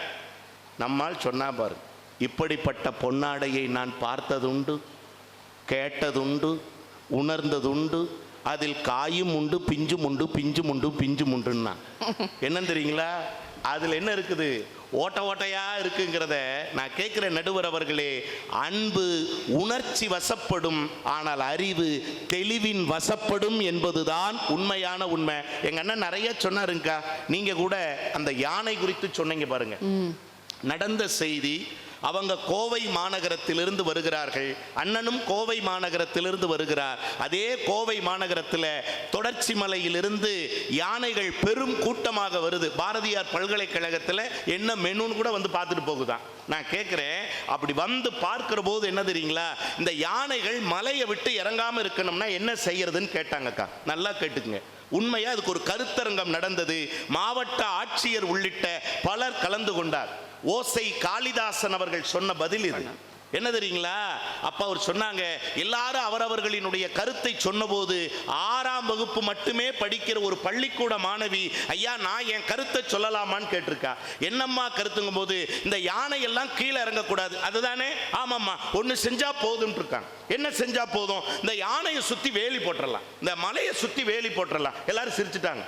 மலையை சுத்தி வேலி போட்டா மட்டும் யானை கீழே இறங்காதா பாப்பா? அந்த பிள்ளை சொன்னாலுங்க, யானை கீழே இறங்காதான்னு எனக்கு தெரியாது, ஆனால் மனிதர்கள் காடு தாண்டி மலைக்குள் போக மாட்டாங்கல்ல, அதனால தான் இவ்வளவு பிரச்சனைன்னா. நாம அதனுடைய வாழ்விடத்தை பாதிக்கிறதுனால தானே யானைகள் புலம்பெயர்ந்து நம்ம இடத்தை பாதிக்குதுன்னா சின்னஞ்சிறு அறிவு சார், இல்லைன்னு நம்ம சொல்லிட முடியுமா? என்னமோ அன்பு அன்பு அன்புன்னு அன்பினுடைய அடையாளமா பேசுனீங்களே, எத்தனை, நான் கேட்கிறேன், இது உண்மைனா நீங்க கைதட்டுங்க. மூத்தோர்கள் இல்லத்தில் இருந்தால் மகிழ்ச்சி, ஆனால் முதியோர் இல்லத்தில் இருந்தால் எப்படி மகிழ்ச்சி வரும்? நான் கேட்கிறேன். இன்னும் சொல்ல போனா, பிள்ளைகளை ஹாஸ்டலில் விட்டுவிட்டு, பெற்றோரை முதியோர் இல்லத்தில் விட்டுவிட்டு நாயை கூட்டிக் கொண்டு வாக்கிங் போகிற கலாச்சாரம் இன்றைக்கு உருவாகி போய்விட்டது என்று சொன்னால், இந்த கலாச்சாரத்தில் எங்கே உங்கள் அன்பு மகிழ்ச்சியை தீர்மானிக்கிறது? இப்படி சொல்லி நான் நிறைவு செய்கிறேன். நடுவர் அவர்களே, என்ன தெரியுங்களா, வாழ்க்கையில் அன்புதான் அன்புதான் நீங்களே. பேர ஒருத்தன் வெளிநாட்டிலிருந்து ஊருக்கு வந்தாங்க. வெளிநாட்டிலிருந்து வந்தான். ஊர்ல பாட்டி மட்டும்தான் இருக்கிறா தோட்டத்து வீட்டில். நல்லா கேட்டுக்குங்க, பாட்டி மட்டும் தோட்டத்து வீட்டில் தனியாக இருக்கிறாள். சிசிடிவி துணையோடு, சிசிடிவி துணையோடு அங்கிருந்து பார்த்துக்கிறாங்க. கிழவி என்ன பண்றான், கிழவிக்கு எதுவும் நடந்துருதான்னு பார்க்கல, கிழவி என்ன பண்றான்னு பார்க்கறதுக்கு சிசிடிவி பல வீட்டில் வச்சிருக்காங்க சார். உண்மைங்க, கை தட்டுறீங்க. நினைக்கிறீங்களா? அந்த பையன் வந்தவன் மொபைலில் விளையாண்டுக்கிட்டே இருந்தான். 2 நாள் இருந்தான், நல்ல வயிறார ஆக்கி போட்டா, வயிறார சாப்பிட்டான். சாப்பிட்டுட்டு போயிட்டு வரேன் பாட்டி. அப்படியா, அதுக்கு முன்னாடி இந்த மொபைல் என்னமோ இது என்னமோ பார்த்துக்கிட்டே இருக்கேன், உனக்கு ஒன்று காட்டுறேன் பாரு அப்படின்னு அதில் ஒரு அப்ளிகேஷன் ஆப் ஒன்று காட்டினா. என்ன தெரியுங்களா, இந்த பூனைக்குட்டி ஒன்று பேசுன்னு தெரியுங்களா, டாக்கிங் டாம்னு அந்த ஆப்புக்கு பேர். நாம் பேசுனா அது திருப்பி பேசும். ஏய் நல்லா இருக்கியா, அது திருப்பி நல்லா இருக்கியா கேட்கும். சாப்பிட்டியா சாப்பிட்டியா கேட்கும். தூங்குனியா தூங்குனியா, எப்படி இருக்க எப்படி இருக்க கேட்கும். இதை காட்டினா பாருங்க. சரி பாட்டி நான் போயிட்டு வரேன்னு சொல்லும்போது அந்த பாட்டி கண்ணீரோடு சொன்னாள், தங்கம் அந்த பூனைக்குட்டியை மட்டும் எனக்கு கொடுத்துட்டு போறியான்னா. ஏன் பாட்டின்னு கேட்டான். அன்பிற்குரியவர்களே, அறிவிற்குரியவர்களே, இந்த சபையில இந்த செய்தியை நான் சொல்றதுக்கு காரணம் ஒன்னே ஒண்ணுதான். மூத்தோர் சொல்லும் முதுநெல்லி கனியும் முன்னே கசக்கும் பின்னே இனிக்கும்னு பாடி வைத்த பரம்பரையில் வந்தவர்கள் நாம். அந்த பாட்டி சொன்னா, இல்லை தங்கம் உங்க அப்பனாத்தான் இந்த பக்கம் வர்றதே இல்லை சாமி. ஏன் என்னன்னு பணம் மட்டும் போடுவாங்க, யாரோ வேலைக்காரங்கள்ட்ட ஏதாவது கொடுத்து அனுப்புவாங்க. தீபாவளி பொங்கலுக்குன்னு கூட பண்டிகை நாள் கூட வர்றதில்லை சாமி. ஆனா நீ வந்திருக்க, நீ கூட 2 நாள் ஆயா என்ன பண்ண பார்த்தேன்னு கூட பார்க்கல. ஆனா நீ கையில கேட்ட அந்த பூனைக்குட்டிகிட்ட ஒரு நிமிஷம் நான் பேசும்போது நல்லா இருக்கியா சாப்பிட்டியான்னு கேட்குதுன்னா, நான் கண்ணு மூடுற வரைக்கும் இந்த பூனைக்குட்டியாவது எனக்கு துணையா இருக்கட்டும் சாமின்னு ஒரு கிழவி சொல்றான்னா, அன்பிற்குரியவர்களே, கரங்கள் ஏற்க மறுத்த உறவுகளை எங்கள் அறிவின் பிறப்படமான கருவிகள் தான் இன்றைக்கு தாங்கி பிடித்திருக்கின்றன என்று சொன்னால், இதை சொல்லி நான் நிறைவு செய்கிறேன். நடுவர் அவர்களே, எந்த உலகத்திலும் அறிவால் தான் வெல்ல முடியுமே தவிர அன்பு வெல்வதற்கான ஒரு கருவியாக இருக்கலாம். எடிசன் எங்க அண்ணன் சொல்லிட்டு போனாரே, எடிசன் அறிவால் இந்த உலகை வென்றாரா, அன்பால் உலகை வென்றாரா? அம்மா பள்ளிக்கூடத்திலிருந்து கூட்டிட்டு வந்தாங்க, ஆசிரியர் கற்பிக்காத பாடத்தை கற்றுக் கொடுத்தாங்க, இல்லைன்னு சொல்லல. ஆனால் எடிசன் தாயின் அன்பால் வளர்ந்தவர் தான். ஆனால் அறிவால் தான் இந்த உலகமே அவரை அறிந்து கொண்டது என்று சொன்னால், அன்பிற்குரியவர்களே, அறிவுதான் மனிதகுல மகிழ்ச்சியை வளர்ச்சியை தீர்மானிக்கின்ற மாமருந்து. அறிவை விரிவு செய்வோம், அகண்டமாக்குவோம். நாம் உலகம் உண்ண வேண்டும் என்று சொன்னால் அதற்கும் ஒரு அறிவு தேவை. ஆகவே அன்பு ஜெயிக்கவும் ஒரு அறிவு தேவை என்கிற நல்ல தீர்ப்பினை தருவீர்கள் என்கிற நம்பிக்கையோடு வியக்க வைத்த அத்தனை பெருமக்களின் திருவடிகளுக்கும் நன்றி மலர்களை காணிக்கையாக்கி இடம் சார்கிறேன். நன்றி வணக்கம். ஜெயிக்கவும் அறிவு தேவை அப்படின்னு முடிச்சிருக்கார் தம்பி. உறவுகளிடம் ஜெயிக்கிறதுக்கு எப்படி உங்களுடைய அறிவெல்லாம் பயன்படுத்தலான்னு டிப்ஸ் கொடுத்துருக்காரு. நைட்டு நீங்கள் முழுக்க வெளியிலெல்லாம் போயிட்டு இவர் பேச போகிறாரு. காலையில் அதிகாலையில் 3:30 போனால் கூட சமைக்கிற சாப்பாடு எப்படின்னா பிரமாதம்னு சொன்னால் 30 நாளும் சாம்பார் தான். எப்படி பளபளன்னு இருக்கார் பாருங்க, பொய் சொல்லி. அதுக்கும் ஒரு அறிவோட துணை வேண்டும். இந்த உலகத்தில் இன்னைக்கு இவ்வளவு பெரிய அங்கீகாரமும் ஒரு அடையாளமும் நம்ம யாருன்னு இந்த வெளி உலகத்துக்கான ஒரு அறிமுகமும் கிடைக்குது அப்படின்னு சொன்னால், வெறுமனே நான் வீட்டுக்குள்ளே இருந்து அன்பு செலுத்திட்டு இருந்தால் என்னுடைய மனைவிக்கு தெரிஞ்சிருக்கும், பிள்ளைகளுக்கு தெரிஞ்சிருக்கும். ஆனால் எல்லாருக்கும் தெரியணும், 4 நல்ல விஷயம் சொல்லணும்னா எனக்கு அறிவு தானே துணை நீக்குது அப்படின்னாரு. அது உண்மையான கருத்து. குழந்தைகள் இன்னைக்கு எப்படி அறிவாக இருக்காங்க, இன்னைக்கு இருக்கக்கூடிய வீடுகளில் அந்த அன்போட தேவை எப்படி இருக்குன்னு ஒரு பாட்டி கதை சொன்னார். அது உண்மைதான். ஒவ்வொரு வீட்டுக்கும் வரமாக இருந்த பெரியவர்கள் எல்லாம் பாரமாக பார்க்கப்படுகிற ஒரு காலத்தில் இருக்கும்.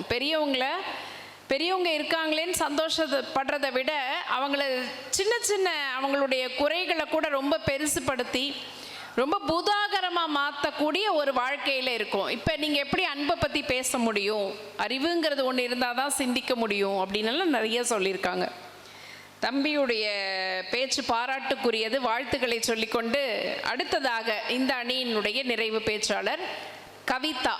அன்புதான் மனித குலத்தினுடைய மகிழ்ச்சியை முழுவதுமாக தீர்மானிக்கிறது. தொன்று நிகழ்ந்தது அனைத்தும் உணர்ந்திடும் சூழ்கலை வாணர்களும் இவள் என்று பிறந்தவள் என்றுணராத இயல்பினலாம் எங்கள் தமிழ்தாய். மூவேந்தர் அவைதனிலே பிறந்து முத்தமிழாய் சிறந்த மூத்த மொழியே முதன்மை மொழியே உமக்கு என் முதல் வணக்கம். சிறப்பான ஒரு புத்தக திருவிழா தாராபுரத்தில் 9 ஆண்டுகளாக சிறப்பாக நடைபெற்று கொண்டிருக்கிறது. இதில் அழகான ஒரு மேடை, அன்பான ஒரு கூட்டமாக எங்களை எல்லாம் பாராட்டி ரசித்து மகிழ காத்து கொண்டிருக்கிறீர்கள். உங்களுக்கு என்னுடைய அடுத்த வணக்கம். சிறப்பான ஒரு தலைப்பு, மனித குல மகிழ்ச்சியை பெரிதும் தீர்மானிப்பது அன்பா அறிவா. அறிவானவர்களாக வீற்றிருக்கக்கூடிய எதிரணி பேச்சாளர்களே, அன்பானவர்களுக்கு உதாரணமாக அமர்ந்திருக்கக்கூடிய எங்கள் அணியினுடைய பேச்சாளரே, அன்பும் அறிவும் நிரம்ப பெற்று, ஏன்னா ரெண்டுமே இருக்கணும். ஔவையார் பாடல் ஒன்று உண்டு, கற்றது கையளவு கல்லாதது உலகளவென்று உற்ற கலைமடந்தை ஓதுகின்றால் மெத்த வெறும் பந்தயம் கூற வேண்டாம் எறும்பும் தன் கையால் என்சான். அதாவது அறிவுக்கு அளவுகோல் உண்டு, அன்புக்கு கிடையாது. உங்களுக்கு பிடிச்சவங்க கிட்ட உங்களுடைய அன்பு எப்படி இருக்கும்னு சொல்லி கேட்டு பாருங்க. அப்படியே நீங்கள் கை 2 கையும் நீட்டினீங்கன்னா பத்தலை, அவ்வளோ பிடிக்கும் எனக்கு அப்படின்னு சொல்லுவீங்க. அப்போ அன்பையும் அறிவையும் ஒருங்கே பெற்று பட்டங்கள் ஆள்வதும் சட்டங்கள் செய்வதும் பாரினில் பெண்கள் நடத்த வந்தோம் எட்டும் அறிவினில் ஆணுக்கு பெண்ணிங்கு இளைப்பிள்ளை காணென்று கும்மியடி என்று பெண்களினுடைய ஒரு எழுச்சியாக நடுநாயகமாக நடுவர் பொறுப்பேற்றிருக்கக்கூடிய நடுவர் பெருந்தகைக்கு எங்களுடைய சிறந்தாழ்ந்த வணக்கம். இவ்வளோ நேரம் எனக்கு தானாப்பா இது? எப்பொழுதுமே அறிவு கொஞ்சம் தங்களை தாங்களே சொல்லிக்கொள்ள ஆசைப்படும், அதை விரும்பும். அப்படி இந்த புத்தக திருவிழா, ஐயா சொன்னார், எதிரணியில் இருக்கக்கூடிய ரவி சார் பேசிட்டு போனார், இதெல்லாம் அன்பை தேடியா வந்திருக்கீங்க, அறிவை தேடி வந்த கூட்டம். என்ன ஒரு பெரிய கண்டுபிடிப்பு. எங்கே இருக்குது அறிவு? இந்த 3வது வரிசையில் 3ஆவதாக இருக்கா, இல்லை அந்த கடைசி வரிசையில் கடைசியாக இருக்கா? ஆனால் அன்பு எங்கே இருக்குன்னு எப்படி நம்ம தெரிஞ்சுக்கலாம்? முகம் மலர புன்னகையோடு, அகம் நிறைய ரசிப்போடு, நாங்கள் பேசுறது எல்லாம் ரசிச்சு, அன்புன்னு பேசினாலும் ரசிக்கிறீங்க, அறிவுன்னு பேசினாலும் ரசிக்கிறீங்க. ரசிச்சு உங்களுடைய கைத்தட்டல் ஒவ்வொன்றிலும் தெரிகிறது நீங்கள் எத்தனை அன்பானவர்கள் என்று. தாராபுரம் மக்களே, உங்களுடைய அன்புக்கு எங்களுடைய பட்டிமன்ற குழுவின் சார்பாக நெஞ்சார்ந்த நல் வணக்கங்கள். கண்டிப்பாக இறுதி வரை இப்படியே எங்களிடம் அன்பு செலுத்துங்கள். இப்படி அன்பா அறிவா அப்படிங்கிற போட்டியில் இந்த புத்தக திருவிழா எதற்கு நடத்தப்படுகிறது? அறிவாளிகளை கேட்டால் என்ன சொல்வார்கள்? புத்தகத்திற்கான கோட்ஸ் நிறைய தெரிஞ்சு வச்சிருப்பாங்க. நீ தலை குனிந்து படித்தால் உன் வாழ்க்கையை தலை உயர்த்தும், தலை நிமிர்த்தும் புத்தகம் வேணாம், உயர்த்தவும் வேணாம், குனியவும் வேணாம். ஆனால் நாங்களாம் என்ன தெரியுமா சொல்லுவோம்? புத்தகம் என்னுடைய தனிமையை போக்கக்கூடிய நல்ல நண்பன், எனக்கு அறவுரை சொல்லக்கூடிய நல்ல ஆசான், அறிவுரை வழங்கக்கூடிய அப்பா, அன்பை கொடுக்கக்கூடிய அம்மா. இதை அத்தனையும் நாங்கள் ஒரு புத்தகத்தில் பார்க்கிறோம் என்றால், நாங்கள் பார்க்கும் இடமெல்லாம் அன்பை விதைக்கக்கூடியவர்கள். நாங்கள் மட்டும் இல்லை, கேட்டுட்டு இருக்கக்கூடிய நீங்களும் தான். அன்பு ஒரு கவலையை மறக்க செய்யும். அன்பால் நிறைந்த ஒரு இதயம் வலியால் நிறைந்த ஒரு உலகையே குணமாக்கும். அப்படிங்கிறது அன்புக்கு கிடைத்திருக்கக்கூடிய மாபெரும் சக்தி. இப்போ நீங்கள் அறிவாளிகள்கிட்டலாம் பேசி பாருங்களேன். ஒரு கஷ்டம்னு வந்துச்சுன்னா அந்த கஷ்டத்தை ஊதி பெருசாக்கி, ஏன்னா எங்கே தான் கஷ்டம் இல்லை, மகிழ்ச்சி மட்டும்தான் வாழ்க்கையில் இருக்கணும், அந்த வாழ்க்கையை நம்மளுக்கு போர் அடிச்சிடும். கஷ்டம் இருக்கணும், அதுலேருந்து நம்ம மீண்டு வரணும். இப்போ நம்மளெல்லாம் கேளுங்க, அங்கே பாருங்கள், லாஸ்ட்டில் இருக்கக்கூடிய அந்த பெரியவரை கேளுங்க, அங்கே இருக்கக்கூடிய அக்காவை கேளுங்க, அண்ணாவை கேளுங்க, என்னத்தம்மா சொல்ல. வீட்டில் இருக்கா கஷ்டம், வெளியில் வந்தால் கஷ்டம், தெருவில் கஷ்டம், வீதியில் கஷ்டம், பேருந்தில் வந்தால் கஷ்டம், நடந்து வந்தால் கஷ்டம். இப்படி கஷ்டம் இல்லாத வாழ்க்கையே கிடையாது.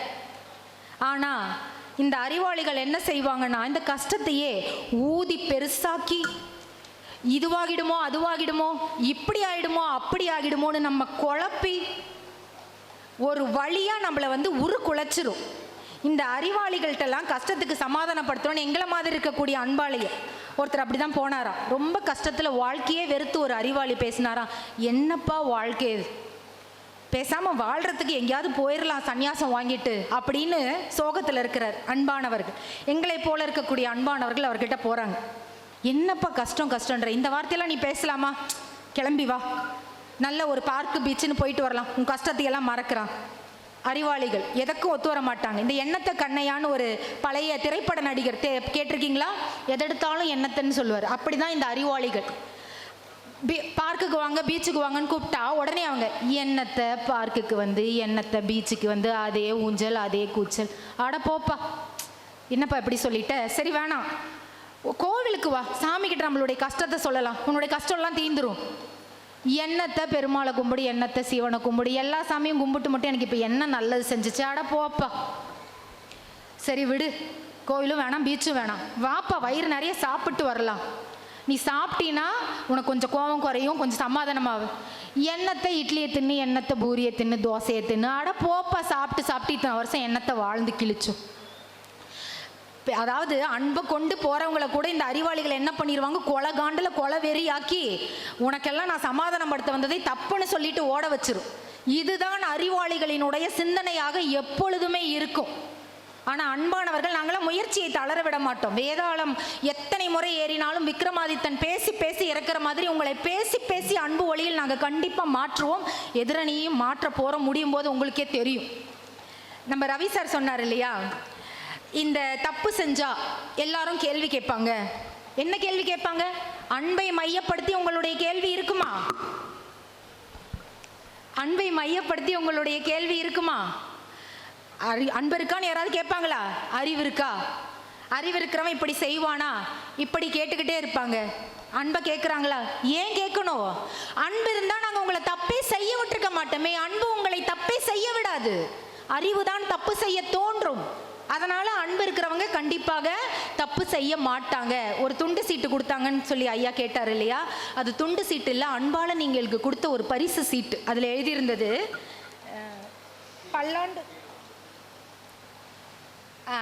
விஜயகுமார் அப்படின்ற ஒரு வாசகர் எழுதி இந்த அன்பால், அதாவது அறிவால இங்க இருக்கக்கூடிய கூட்டம் அப்படின்னு இருந்திருந்தா இந்த சீட்டை கொடுத்துருக்கவே மாட்டார்.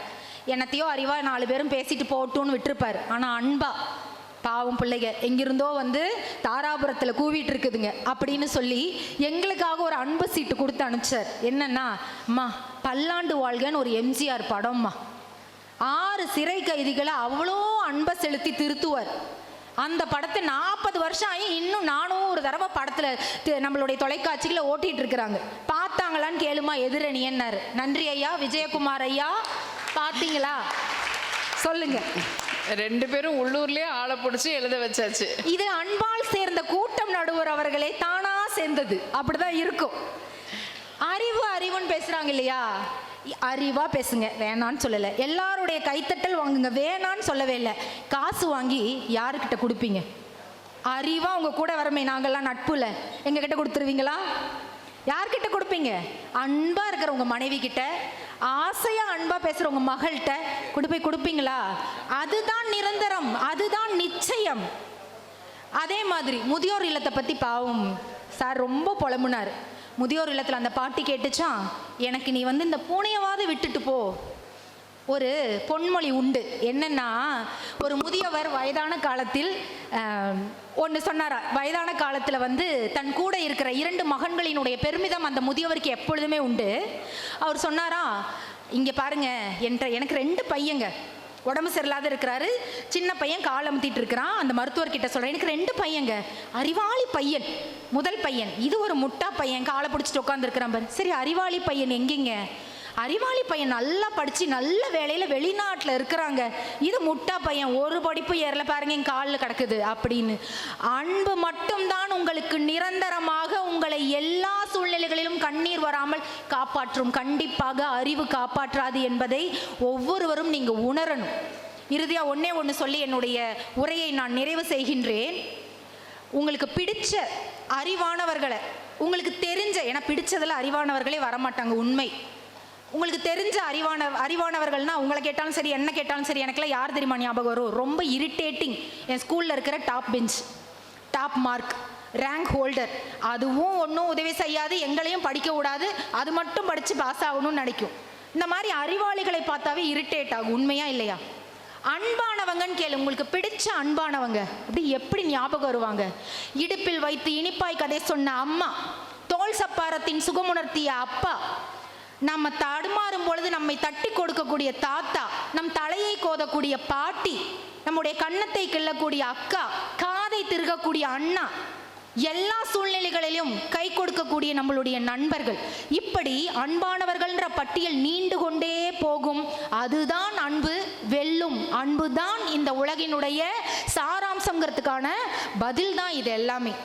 அறிவு அற்றம் காக்கும் கருவிதான், இல்லைன்னு சொல்லவே இல்லை. ஆனால் அன்பிற்கும் உண்டோ அடைக்கும் தாள் ஆர்வலர் புன்கண்ணீர் பூசல் தரும். நீங்க உங்களுடைய வழிகளை பார்த்து உங்களுக்காக சிந்தக்கூடிய ஒரு துளி கண்ணீர் எவர் சிந்துகிறாரோ அவரால் உங்களுடைய வழிகள் அனைத்துமே சுகமாக மாறும் அப்படிங்கிறதுல எந்த ஐயமும் இல்லை. அதனால அன்று முதல் இன்று வரை அகிலமெங்கும் நம்முடைய மகிழ்ச்சியை தீர்மானிப்பது அன்புதான், அன்புதான், அன்புதான் என்று சொல்லி அன்பு வெல்லும் உங்களுடைய அன்பானவர்களினுடைய முன்னிலையில் என்று உங்கள் முன்னால் உறுதியளித்து நன்றி கூறி இடம் சார்கிறேன். நன்றி, வணக்கம். இவர் கவிதா அவர்கள் அவங்க சொன்னாங்க, ஒரு திரைப்பட பாடல் ஐயா கொடுத்தாங்க, வாசகர் விருப்பமாக கொடுத்தாங்க. அந்த பாடல்லாம் அன்பினால இடம்பெற்ற பாடல், 5 சிறை கைதிகளை நல்லவனாக மாற்றியது அப்படின்னு. எனக்கு உடனே ஒரு சம்பவம் நினைவுக்கு வந்தது. தென்னாப்பிரிக்காவில் நெல்சன் மண்டேலா தன்னுடைய இனத்துக்காக போராடி சிறையில் இருந்தவர். ஒரு முறை நம்முடைய ஐயா அப்துல் கலாம் அவர்கள் அவரை நேரில் சந்தித்து பேட்டி எடுக்க போகிறார். நீங்கள் ஒரு பெரிய போராட்டக்காரர், உங்களுடைய இனத்துக்காக போராடிட்டு இருக்கீங்க, ஆனால் இந்த சிறை அறைக்குள்ள இத்தனை ஆண்டுகள் இப்படி அமைதியாக உங்களால் எப்படி இருக்க முடிந்தது அப்படின்னு சொல்லி கேட்டாங்க. கேட்கும்போது அவர் சொன்ன ஒரே ஒரு பதில், ஒரே ஒரு சொல் தான், மகாத்மா காந்தின்னு சொன்னாராம். அந்த ஒரு வார்த்தை, அதுக்குள்ள எத்தனை அன்பு, அகிம்சை, வாய்மை எல்லாமே அடக்கம். இப்போ அன்பால் முடியாதது என்ன இருக்குது அப்படின்னு சொல்லி நிறைய அவங்க சொல்லியிருக்காங்க. தொடர்ந்து இந்த 2 அணிகளுடைய நிறைவு பேச்சாளராக வராங்க திருமதி அக்ஷயா லோகேஷ்குமார். அறிவு தான் மனித குலத்தினுடைய மகிழ்ச்சியை தீர்மானிக்கிறது அப்படின்னு பேசுறதுக்கு. அன்பார்ந்தவர்களே, தமிழகத்திற்கே உணவளித்த நெற்களஞ்சியமாம் தஞ்சையில் பிறந்தவள் என்கிற பெருமை எப்போதும் எனக்கு உண்டு. ஆனால் இன்றுதான் அறிந்தேன், அந்த தஞ்சைக்கு மட்டுமல்ல, தமிழகமே விளைவிப்பதற்கான விதை நெல்லை கொடுத்தது இந்த தாராபுரம் என்பதை. தஞ்சையில் பிறந்ததில் எனக்கு பெருமை என்றால், இந்த தாராபுரத்தில் பேசுவதில் எனக்கு பெரும் பெருமை என்று சொல்லிக்கொண்டு இப்படியாக சொல்கிறேனே, இது தாராபுரம் மட்டுமல்ல, தமிழகத்திற்கே விதை நெல்லை தாராளமாக தந்தபுரம். இத்தனை மணி நேரங்கள் ஆனாலும் கலையாமல் உட்கார்ந்திருக்கும் தமிழ் தாகம் தனியாத புறம், யார் முன்னும் தலை தாழாத புறம். அப்படிப்பட்ட தாராபுரத்தின் சொந்தங்களுக்கு தஞ்சை தமிழச்சியின் பணிவன்பான வணக்கங்கள்.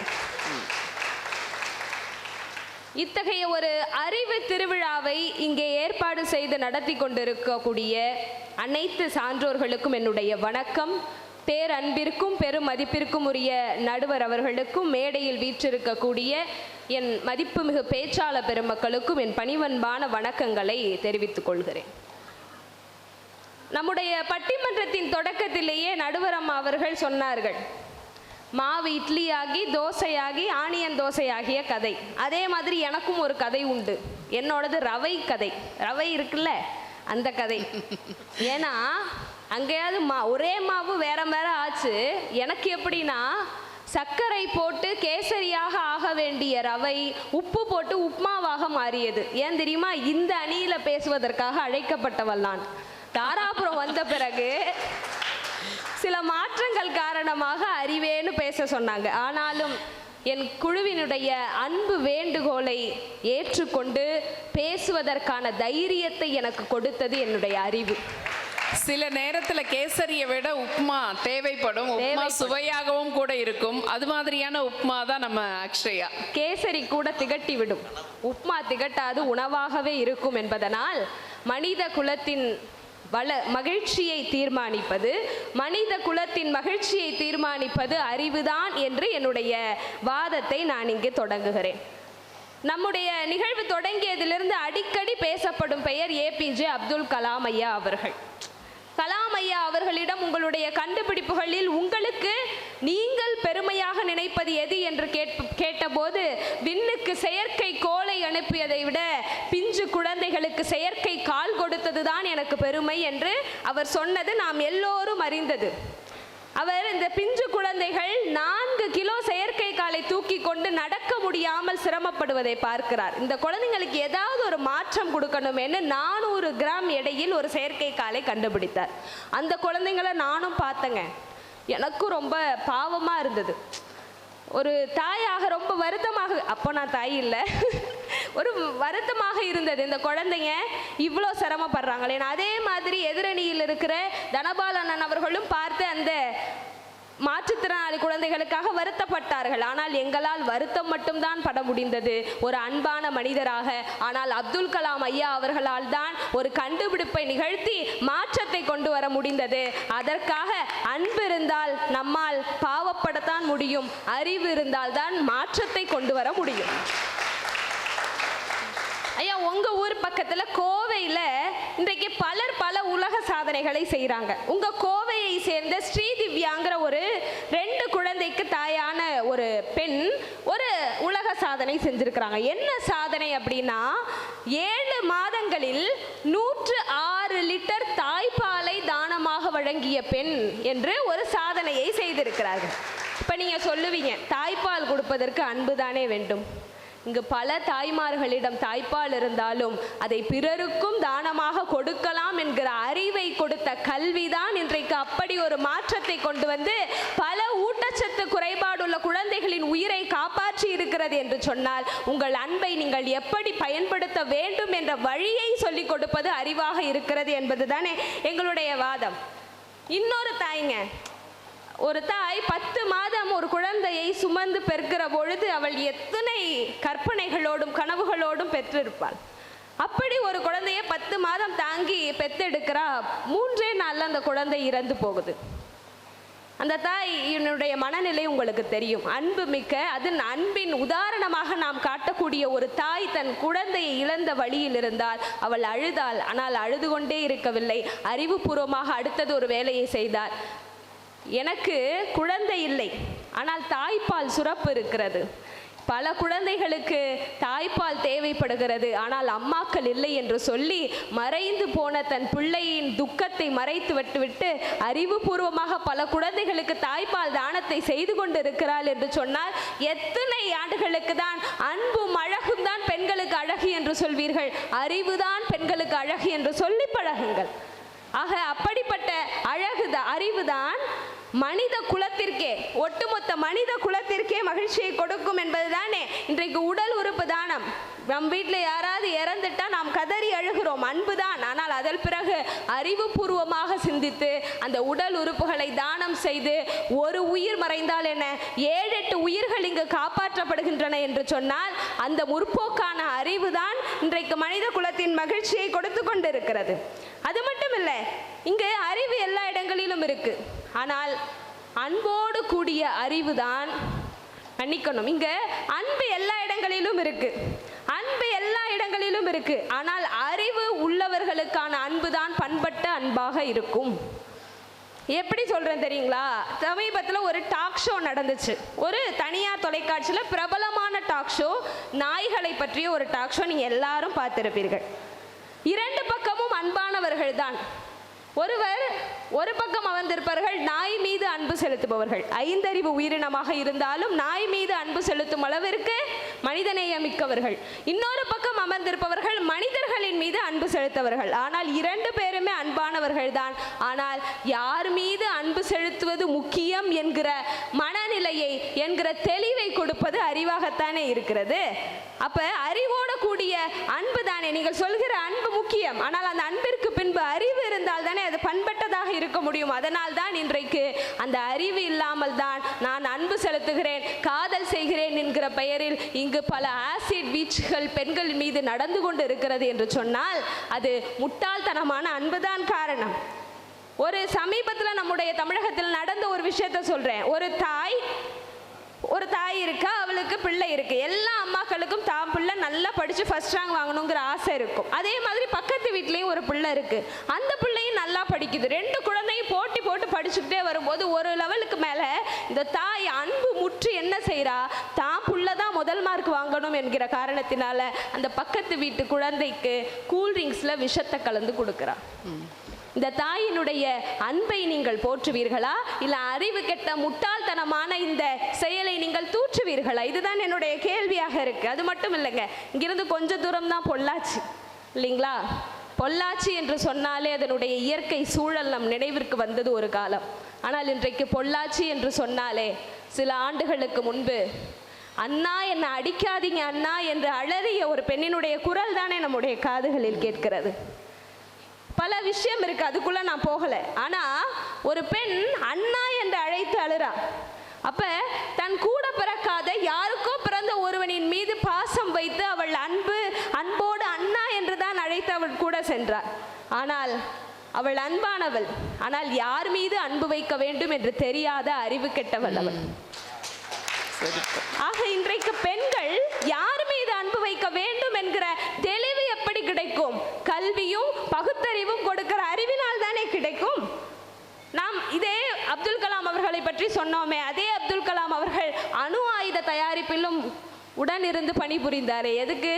அன்பில்லாதவரா? அணு ஆயுதம் எதற்கு? பிற நாட்டு மக்களை கொள்வதற்கா? இல்லை.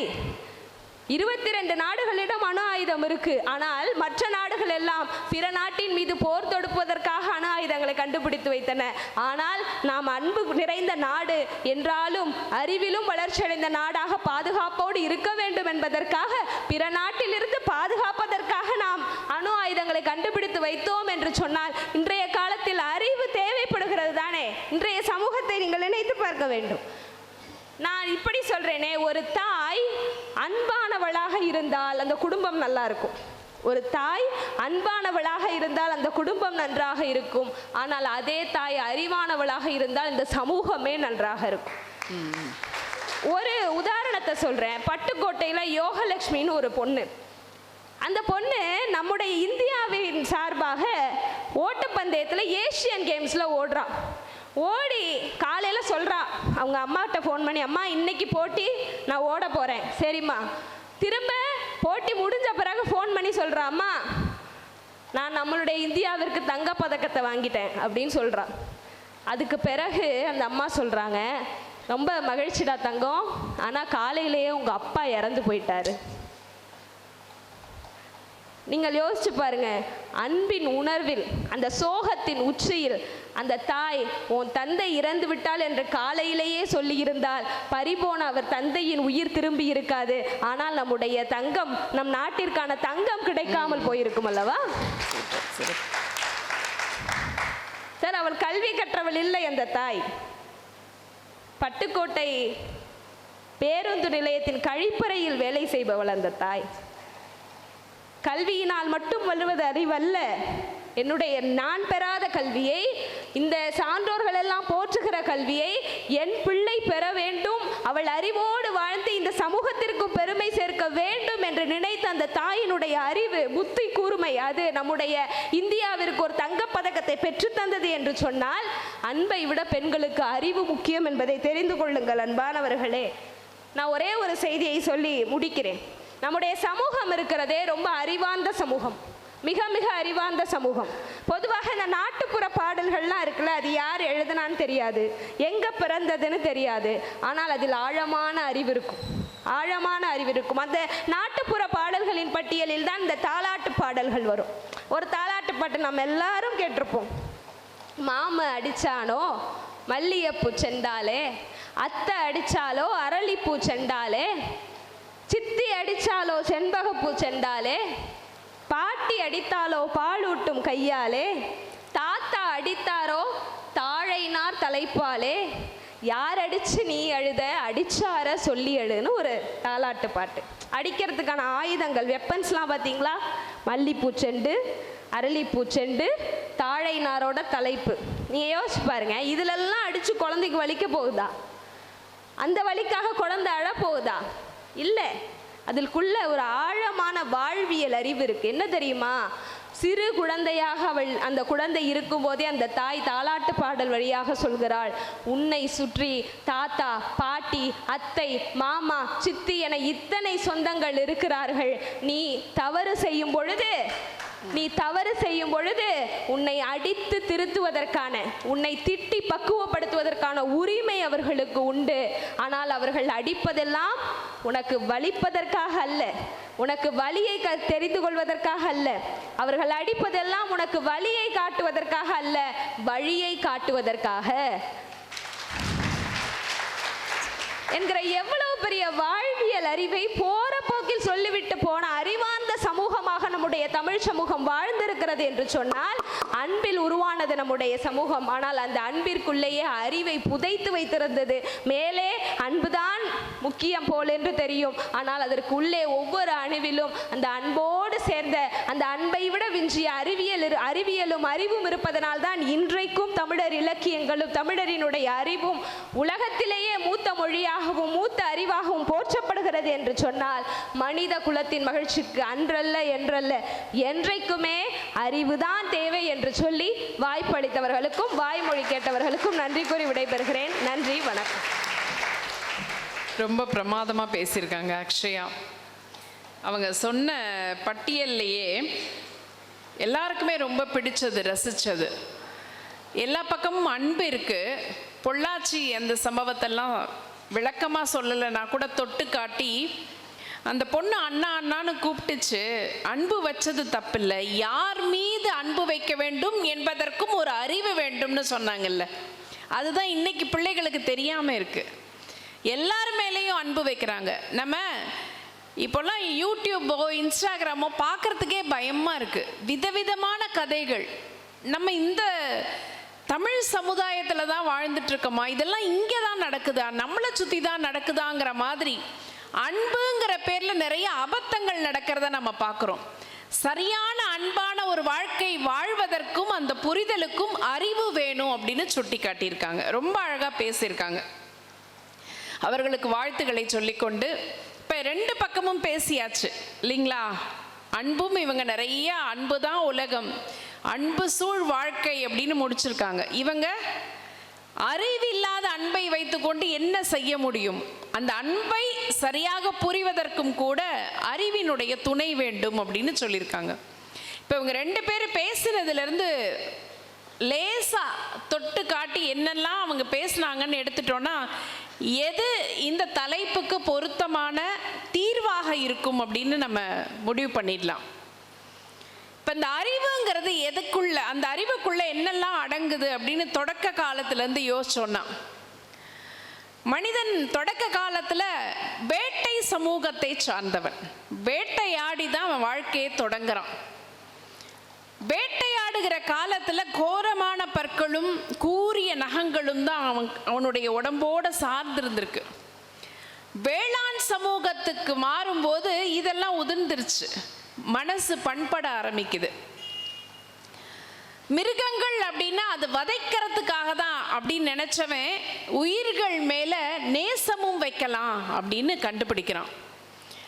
இந்த மண்ணை நேசிக்க ஆரம்பிக்கிறான். மனசுல வன்மம் மட்டுமே இருந்த மனிதனுக்கு பாசம் வளர ஆரம்பிக்குது. மண்ணை எப்போது பண்படுத்த தொடங்கினானோ அப்போதே அவனுடைய மனமும் பண்பட ஆரம்பிச்சது. இதுதான் மனிதனுடைய தொடக்க கால வாழ்க்கை. இந்த அன்புங்கிறது என்னங்க? உணர்வு தானே. அதுதானே இவங்க சொன்னாங்க. மனசுக்குள்ள நம்ம வைக்கிற பாசம், பிள்ளைகளை நேசிக்கிறோம், கணவரை நேசிக்கிறோம், இந்த 3:30 மணிக்கு வந்தாலும் வாங்கன்னு சிரிக்கிறதுக்கு மனைவியை எதிர்பார்க்கிறோம், கணவன் மீது அவருக்கு பிடித்த சமையலை செஞ்சு கொடுக்குறோம். வீட்டுக்குள்ளே இதான நடக்குது. அது ஒரு உணர்வு. அந்த உணர்வை எந்தெந்த விதத்துலலாம் வெளிப்படுத்தணுமோ வெளிப்படுத்துகிறோம். அறிவுங்கிறது தேடுறது, சிந்திக்கிறது. இந்த சிந்தனை மூலமாக என்னெல்லாம் கிடைச்சிருக்கு. இவங்க ஒரு கருத்து சொன்னாங்கல்ல அக்ஷயா, உடல் உறுப்பு தானம் செய்கிறதெல்லாம் இன்னைக்கு வந்திருக்கு. இன்னைக்கு நாம் பார்க்குறோம், எத்தனையோ செய்திகள் படிக்கிறோம், எத்தனையோ இளைஞர்கள் அந்த கடைசி நேரத்தில் அந்த உறுப்பு தானத்தின் மூலமாக அதன் மூலமாக பிழைக்கக்கூடிய எத்தனையோ உயிர்கள் இருக்காங்க. இன்னைக்கு வளர்ந்துருக்கக்கூடிய மருத்துவ வசதி நினச்சி பாருங்க, பிரம்மாண்டமாக இருக்குது. கோவையிலெல்லாம் ஒரு மருத்துவமனை இருக்குங்க. அங்கே சொல்கிறாங்க அப்படி நரம்புகள் எல்லாம் துண்டு துண்டாக கொண்டு போனால் கூட சரி பண்ணி கொடுத்துருவாங்கன்னு. கங்கா ஹாஸ்பிட்டல் எங்கிருந்தாலாமா தூக்கிட்டு ஓடி வராங்க. முன்னாடியெல்லாம் எப்படி ஒரு மூடத்தனமான ஒரு வாழ்க்கை இருந்துச்சுங்க. இது மருத்துவ வசதி இவ்வளவு தூரம் வளர்றதுக்கு முன்னாடி ஒரு ஹார்ட் அட்டாக் வந்துச்சுன்னா கூட ராத்திரி அவன் காட்டு பக்கமாக போனான், பேய் அடிச்சிருச்சு அப்படின்னு சொல்லுவாங்க, பிசாசு பிடிச்சிருச்சுமாங்க. அது ஒரு நெஞ்சு வலி, மாரடைப்புன்னு கண்டுபிடிக்கல. இந்த மருத்துவ வசதி மிகப்பெரிய மாற்றங்களை கொண்டு வந்திருக்கு. இன்னைக்கு ஒன்றும் இல்லை, ஒரு 40 வயது கடந்தாலே நம்ம முழுக்க பிளட் டெஸ்ட் பண்ணோன்னா என்ன இருக்குது, எது பிரச்சனையை நோக்கி போயிட்டுருக்கு, அதுக்கான மருத்துவ வசதி என்ன செஞ்சுக்கலாம். எல்லாருமே செஞ்சுக்கிறோமா? ஆயுள் அதிகரிச்சிருக்கா? இன்னைக்கு நோய்கள் இருக்கு, நோய்களுக்கான மருத்துவ வசதி இருக்கா? முன்னாடியே ஹார்ட் அட்டாக் வரப்போகுதுன்னு தெரிஞ்சா கூட உங்களுக்கு ஹார்ட்ல பிரச்சனை வரப்போகுதுன்னு அதுக்கான வைத்தியம் செஞ்சுக்கிறோமா? தந்தை பெரியார் அவர்கள் சொல்லும்போது, போர்க்களத்தில் இறந்தவங்களை விட மகப்பேறு மருத்துவமனையில் இருந்த பெண்களின் எண்ணிக்கை அதிகம்னார் ஒரு காலத்தில். இன்னைக்கு அதெல்லாம் இல்லை. இன்னைக்கு சிசேரியன் பண்ணுறதா இருந்தால் கூட இவங்க டேட் சொல்கிறாங்க, எங்களுக்கு இந்த அன்னைக்கு பண்ணுங்கிற அளவுக்கு மாறிடுச்சு. மருத்துவ வசதியில் மிகப்பெரிய அளவுக்கு, அதுவும் சொல்லப்போனால் நம்ம தென்னிந்தியா எல்லாம் சவுத் இந்தியாவில் தான் மருத்துவ வசதி ரொம்ப பிரமாதமாக இருக்குன்னு தேடி ஓடி வராங்க. அறிவியல் அறிவு மிகப்பெரிய வளர்ச்சியை கொடுத்துருக்கு. கல்வியினுடைய அடிப்படையே அதுதான். பிச்சை எடுத்தாவது படிச்சுட்டு நாங்கள் பணம் சேருன்னு சொல்லலை, ஞானத்தை வளர்த்துக்கோங்க. நாங்கள் அறிவுக்கும் ஞானத்துக்கும் என்னங்க வேறுபாடு? இப்போ இன்னைக்கு இருக்கக்கூடிய பிள்ளைகள்லாம் நிறைய சப்ஜெக்ட் படிக்கிறாங்க. கணக்கு படிப்போம், வரலாறு, புவியியல்னு சமூக அறிவியல் படிப்போம். இன்னைக்கு நிறைய படிக்கிறாங்க. ஆனால் அன்னைக்கு இருந்த ஞானம் இருக்குது பாருங்க, நாலேஜுக்கும் விஸ்டமுக்கும் வேறுபாடு இருக்குது, ஆழமான அறிவு. அதனால தான் பழைய ஒரு 2 தலைமுறைக்கு முன்னாடி 8ஆம் வகுப்பு படித்தவங்க கூட அவ்வளவு ஆழமாக யோசிச்சிருக்காங்க. ஆனால் இன்னைக்கு இருக்கக்கூடிய பிள்ளைகள் அதெல்லாம் எடுத்துக்கிறாங்களா? அந்த அறிவு எந்த இடத்துல இருக்கு அப்படின்னு சொல்லி பார்த்தோம்னா, மகாகவி பாரதியார் தான் சொல்லுவார், ஒரு சமூகம் மேலோங்கி நிற்கணும், யோசிக்க தெரிந்த, சிந்திக்க தெரிந்த உயர்ந்த சமூகமா இருக்கணும்னா கல்வி வேண்டும் நினைச்சார். ஏன்னா அவர் காலகட்டத்தில் எல்லா பிள்ளைகளுக்கும் கல்வி கிடைக்கல.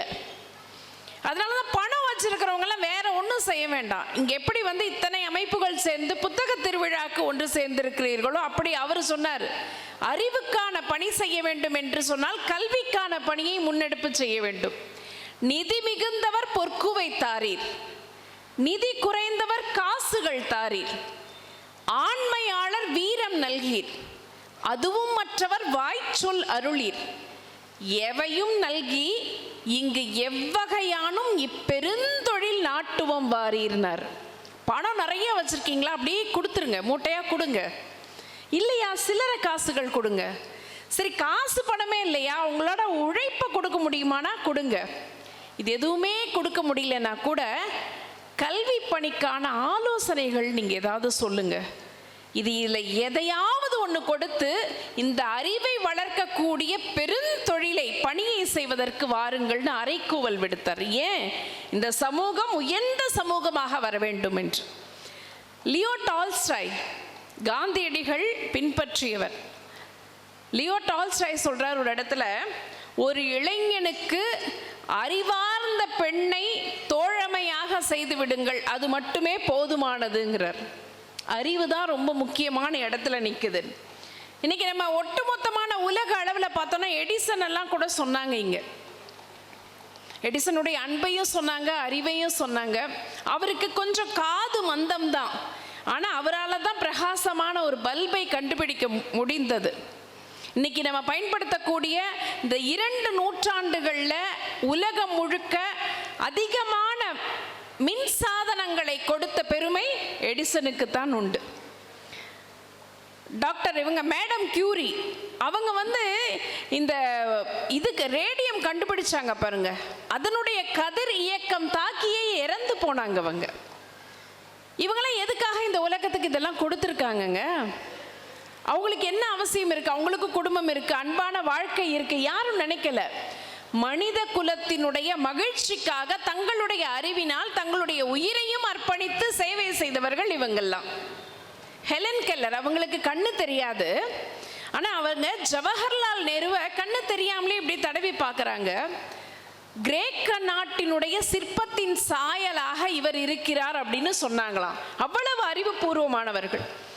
ஹெலன் கெல்லருக்கு எதுவுமே கண்ணு தெரியாது, சரியா பேச முடியாது. ஆனா தானா முயற்சி பண்ணி அந்த காலகட்டத்திலேயே அவங்க பல நாடுகளுக்கு சென்று சொற்பொழிவாற்றி இருக்கிறார்கள், நிறைய எழுதியிருக்காங்க. அறிவுங்கிற ஒரு கருவியை தன்னுடைய வாழ்க்கைக்கான ஆயுதமாக பயன்படுத்தி கொண்டவர்கள். இன்னைக்கும் எத்தனையோ சூழல்ல பின்தங்கி இருக்கவங்களா இருக்கட்டும், மாற்றுத்திறனாளிகள் கூட மேல எழுப்பி வராங்கன்னா அந்த அறிவு தானே காரணமா இருக்கு. பாரதிதாசனுடைய ஒரு பாடலை நான் யோசிச்சு பார்க்குறேங்க. குடும்ப விளக்குல ஒரு பெண் அப்படின்னா இப்ப இவங்க சொன்ன மாதிரி அன்பு வழிபட்ட பெண், குடும்பத்தை மட்டுமே சார்ந்து இருந்த ஒரு பெண், அவள் அப்படியே வர்ணிக்கிறார். அவர் என்ன சொல்றாரு? ஒரு பெண் காலையிலிருந்து என்ன செய்வா? பரந்தனள் பச்சை பசுங்கிளி. காலையில எழுந்திருக்கிறா, வீட்டு வேலையை செய்வாள்ல. யாருக்காக செய்யறா? குடும்பத்துக்காக, கணவருக்காக, குழந்தைகளுக்காக. மாடு கறந்தனள், பால் கறக்கிறது.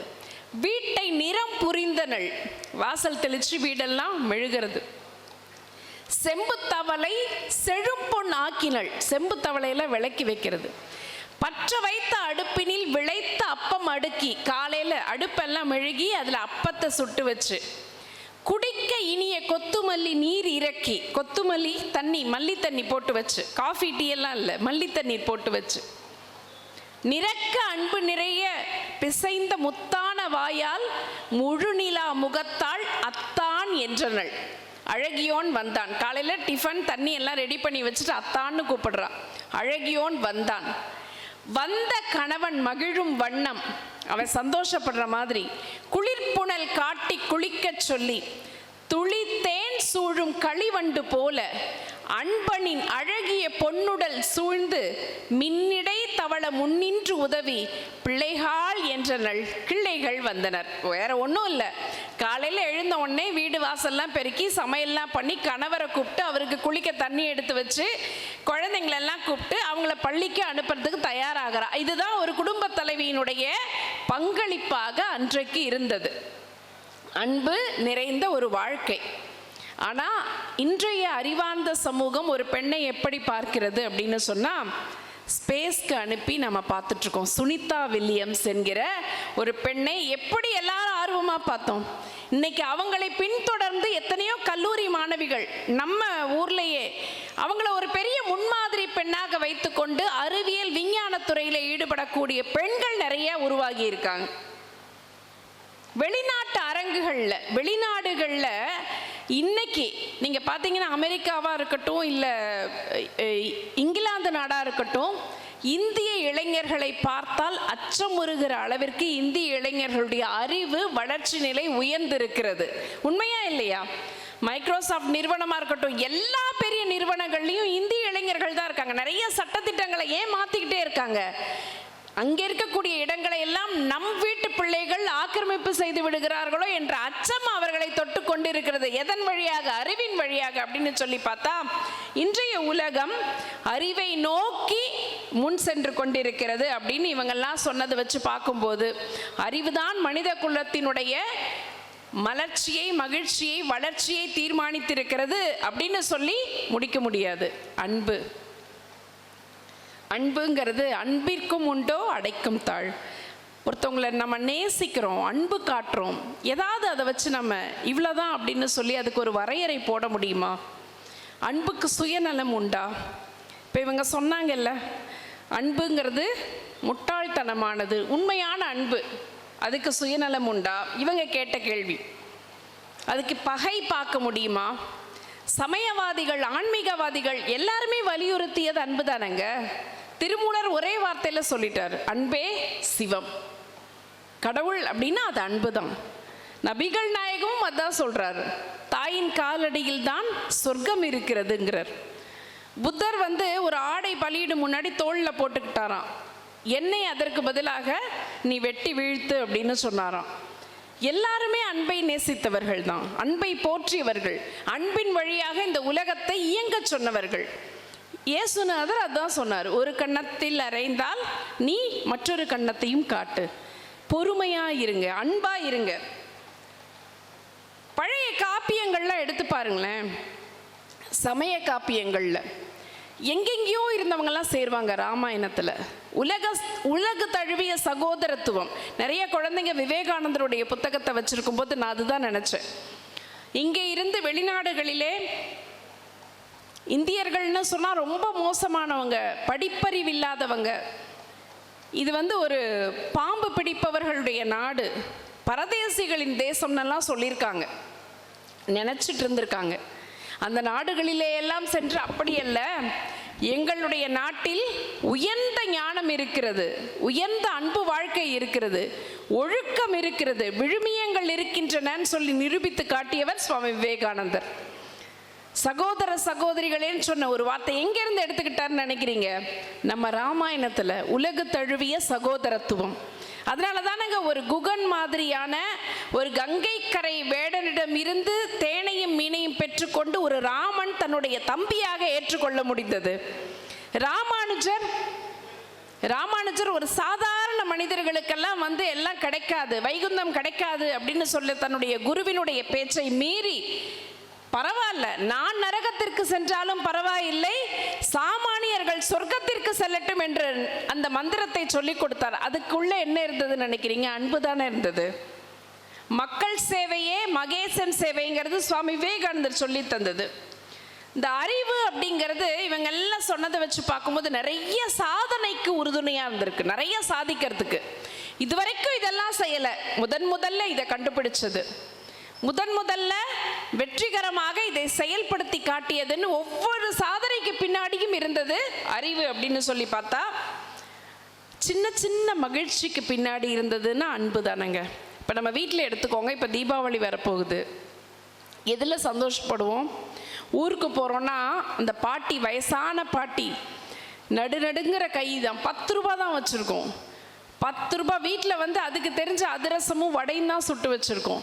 ஆனால் பாசத்தோடு கொடுத்து அந்த 10 ரூபா காசை கொடுத்து நெத்தியில் திருநீர் பூசி விடும்போது அதில் கிடைக்கிற மகிழ்ச்சி வேற எங்கேயாவது கிடைக்குமா நமக்கு? சின்ன சின்ன மகிழ்ச்சிக்கு பின்னாடி அன்பு தானங்க இருக்கு. ஜெயமோகன் அவர்களுடைய ஒரு கதை, சோற்று கணக்கு, நீங்கள் இருக்கிற பெரியவங்க எல்லாருக்குமே நிச்சயமாக ரொம்ப பிடிச்சிருக்கும். திருவனந்தபுரத்தில் 60-70கள் நடந்த சம்பவத்தை அவர் எழுதியிருப்பார். ஒரு கெத்தேல் சாஹிப்புங்கிற ஒரு இஸ்லாமிய சகோதரர் ஒரு ஹோட்டல் நடத்துவார். உண்மை சம்பவம் தான் இது. அப்படி ஒருத்தர் இருந்திருக்காரு திருவனந்தபுரத்தில்.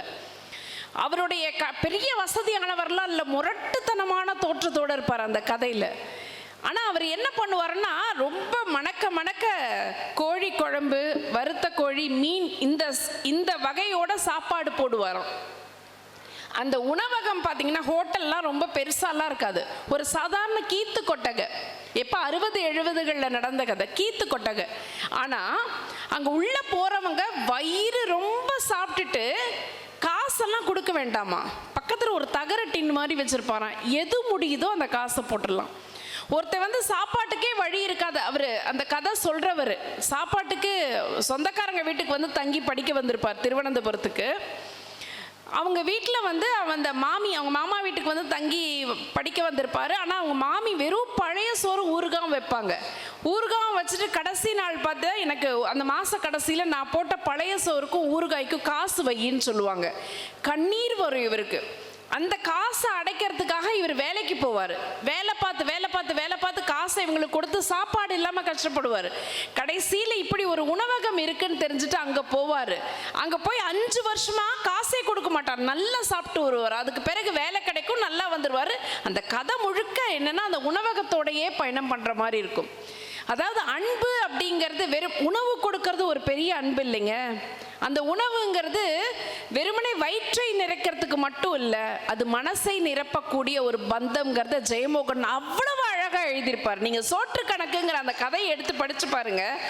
அந்த பசி நேரத்தில் ஒருத்தன் வந்து என்ன மாதிரியான மனசு வலியை அனுபவிப்பான், அவனுக்கு உணவு கொடுக்கிறவர் எப்படி தெய்வத்துக்கு சமமாக பார்க்கப்படணுங்கிற உண்மை அந்த கதை எடுத்து சொல்லும்.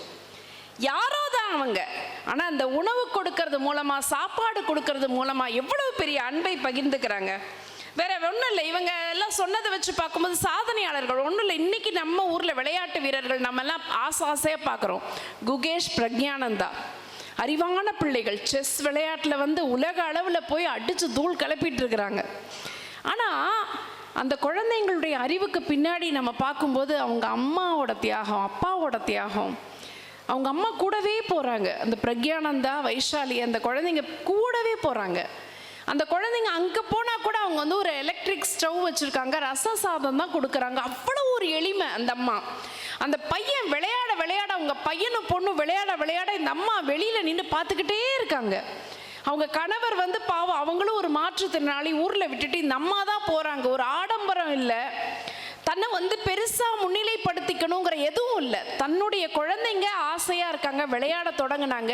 சின்ன வயசுலேருந்தே அந்த குழந்தைங்களுக்கு வேறு எந்த பொழுதுபோக்கும் கிடையாதான், வீட்டில் எந்த ஆடம்பரமான வசதிகளும் கிடையாது. ஆனால் அந்த அன்புங்கிற ஒரு விஷயத்தை கொடுத்தாங்க. பிள்ளைகளை புரிஞ்சுக்கிட்டாங்க, அவங்களுக்கு என்ன வேணும்னு தெரிஞ்சுக்கிட்டாங்க. அதுக்கு அன்பு தானே இருக்குது. அதே தான் அந்த குகேஷ் அவங்க அப்பா வந்து ஒரு மருத்துவர் பணியில் இருந்துட்டு அந்த வேலையவே விட்டுட்டு தன்னுடைய பிள்ளைக்காக நாடு நாடாக பயணம் பண்ணிட்டு இருக்கார். அப்போது ஒரு அறிவு இருந்தாலும் கூட அந்த அன்பு என்ன பண்ணுதுங்க, அன்போட வேலை என்ன, அறிவோட வேலை என்னன்னு தெரிஞ்சுக்கிட்டா புரிஞ்சிடும். அன்பு என்ன செய்யுது, உணருது, அதை இன்னொரு விதத்தில் பகிர்ந்துக்குது. அறிவு என்ன பண்ணுது, தேடுது, எது சரி எது தப்புன்னு தேடுது, அதை கண்டுபிடிச்சு உலகத்துக்கு கொடுக்குது. ஆனால் இந்த அன்பு, இந்த அறிவு, இந்த ரெண்டுத்துக்கும் இருக்கக்கூடிய ஒரு குணம் இருக்கு, ரெண்டுத்துக்கும் பொதுவான ஒரு குணம் இருக்கு, வெளிப்படுவது, எக்ஸ்பிரஸ் பண்றது. அறிவும் புதுசாக வெளிப்படுத்துது, அன்பும் வெளிப்படுத்துது. ரெண்டுமே வெளிப்பாடு இருந்தால் தான் அதில் பிரயோஜனம் இருக்கு. இப்போ இந்த அறிவார்ந்த சமூகத்தில் இந்த அறிவு மட்டுமே இருந்துச்சு அப்படின்னு சொன்னால் இன்னைக்கு இந்த வன்முறை அழிவெல்லாம் வரக்கூடாதுல்ல. அறிவார்ந்த சமூகம் ரொம்ப அறிவுபூர்வமாக தான் இயங்குதுன்னு சொன்னால் இந்த வன்முறை ஏன் இருக்குது? உலகம் முழுக்க வன்முறை இருக்குது, தீவிரவாதம் இருக்குது, அழிவு இருக்குது. ஆனால் இந்த வன்முறைக்கும் அழிவுக்கும் பின்னாடி என்ன காரணம் இருக்குன்னு நினைக்கிறீங்க? அந்த வன்முறையாளனோ அந்த அழிவுக்கு காரணமாக இருக்கக்கூடிய அந்த கொடூரமான மனம் படைத்த யாரோ, அவங்களுக்கு பின்னாடி என்ன காரணம்னு நினைக்கிறீங்க? எங்கேயோ ஒரு இடத்துல, எந்த இடத்துலையோ அவங்களுக்கு கிடைக்க வேண்டிய அன்பு கிடைக்காம போயிருக்கும். அதானங்க. இப்போது நம்ம ஒரு பஸ் ஸ்டாண்டில், பேருந்து நிலையத்திலையோ இல்லை ரயில்வே ஸ்டேஷன்லையோ காவல் நிலையத்திலையோ பார்த்திங்கன்னா ஒரு பெரிய பேனர் வச்சுருப்பாங்க. அதில் ஒரு 25-30 பேர் ஃபோட்டோ. இவங்க எல்லாமே இந்த தப்பு செஞ்சுருக்காங்க, திருடர்கள் ஜாக்கிரதைன்னு போட்டிருக்கலாம், அல்லது இவங்கெல்லாம் தேடப்பட்டு கொண்டிருக்கிறார்கள்னு போட்டிருக்கலாம். அவங்களில் பார்த்தீங்கன்னா பெரும்பான்மையும் 17 வயசுலேருந்து 25 வயசுக்குள்ளே இருக்கக்கூடியவங்களாக இருப்பாங்க. இவங்களுக்கு என்ன கிடைக்காம போயிருக்கும் அப்படின்னு யோசிச்சோம்னா இதுக்கான பதில் கிடைச்சிரும். அறிவு இல்லை. அறிவு கொஞ்சம் முன்ன பின்ன இருந்தால் கூட நம்ம அப்படியே போயிடலாம். அறிவு என்பது கொஞ்சம் முன்ன பின்ன இருந்தால் கூட அந்த வாழ்க்கையை அப்படியே இழுத்துட்டு போயிடலாம்.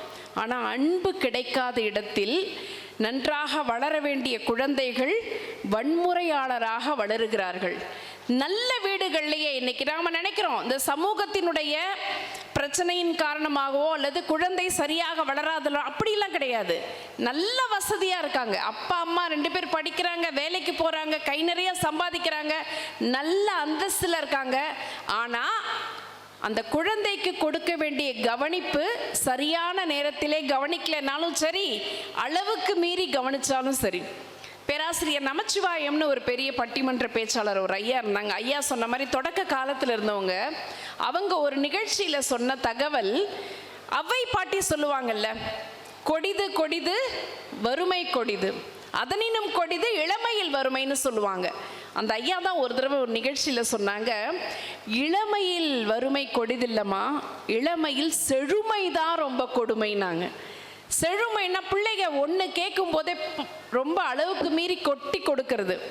ஒரு பையன் வந்து 5000 ரூபாய்க்கு எனக்கு ஏதாவது ஒன்று வாங்கி கொடுன்னா கடனை வாங்கியாவது 50000 ரூபாய்க்கு அந்த பொருளை வாங்கி கொடுக்கறது.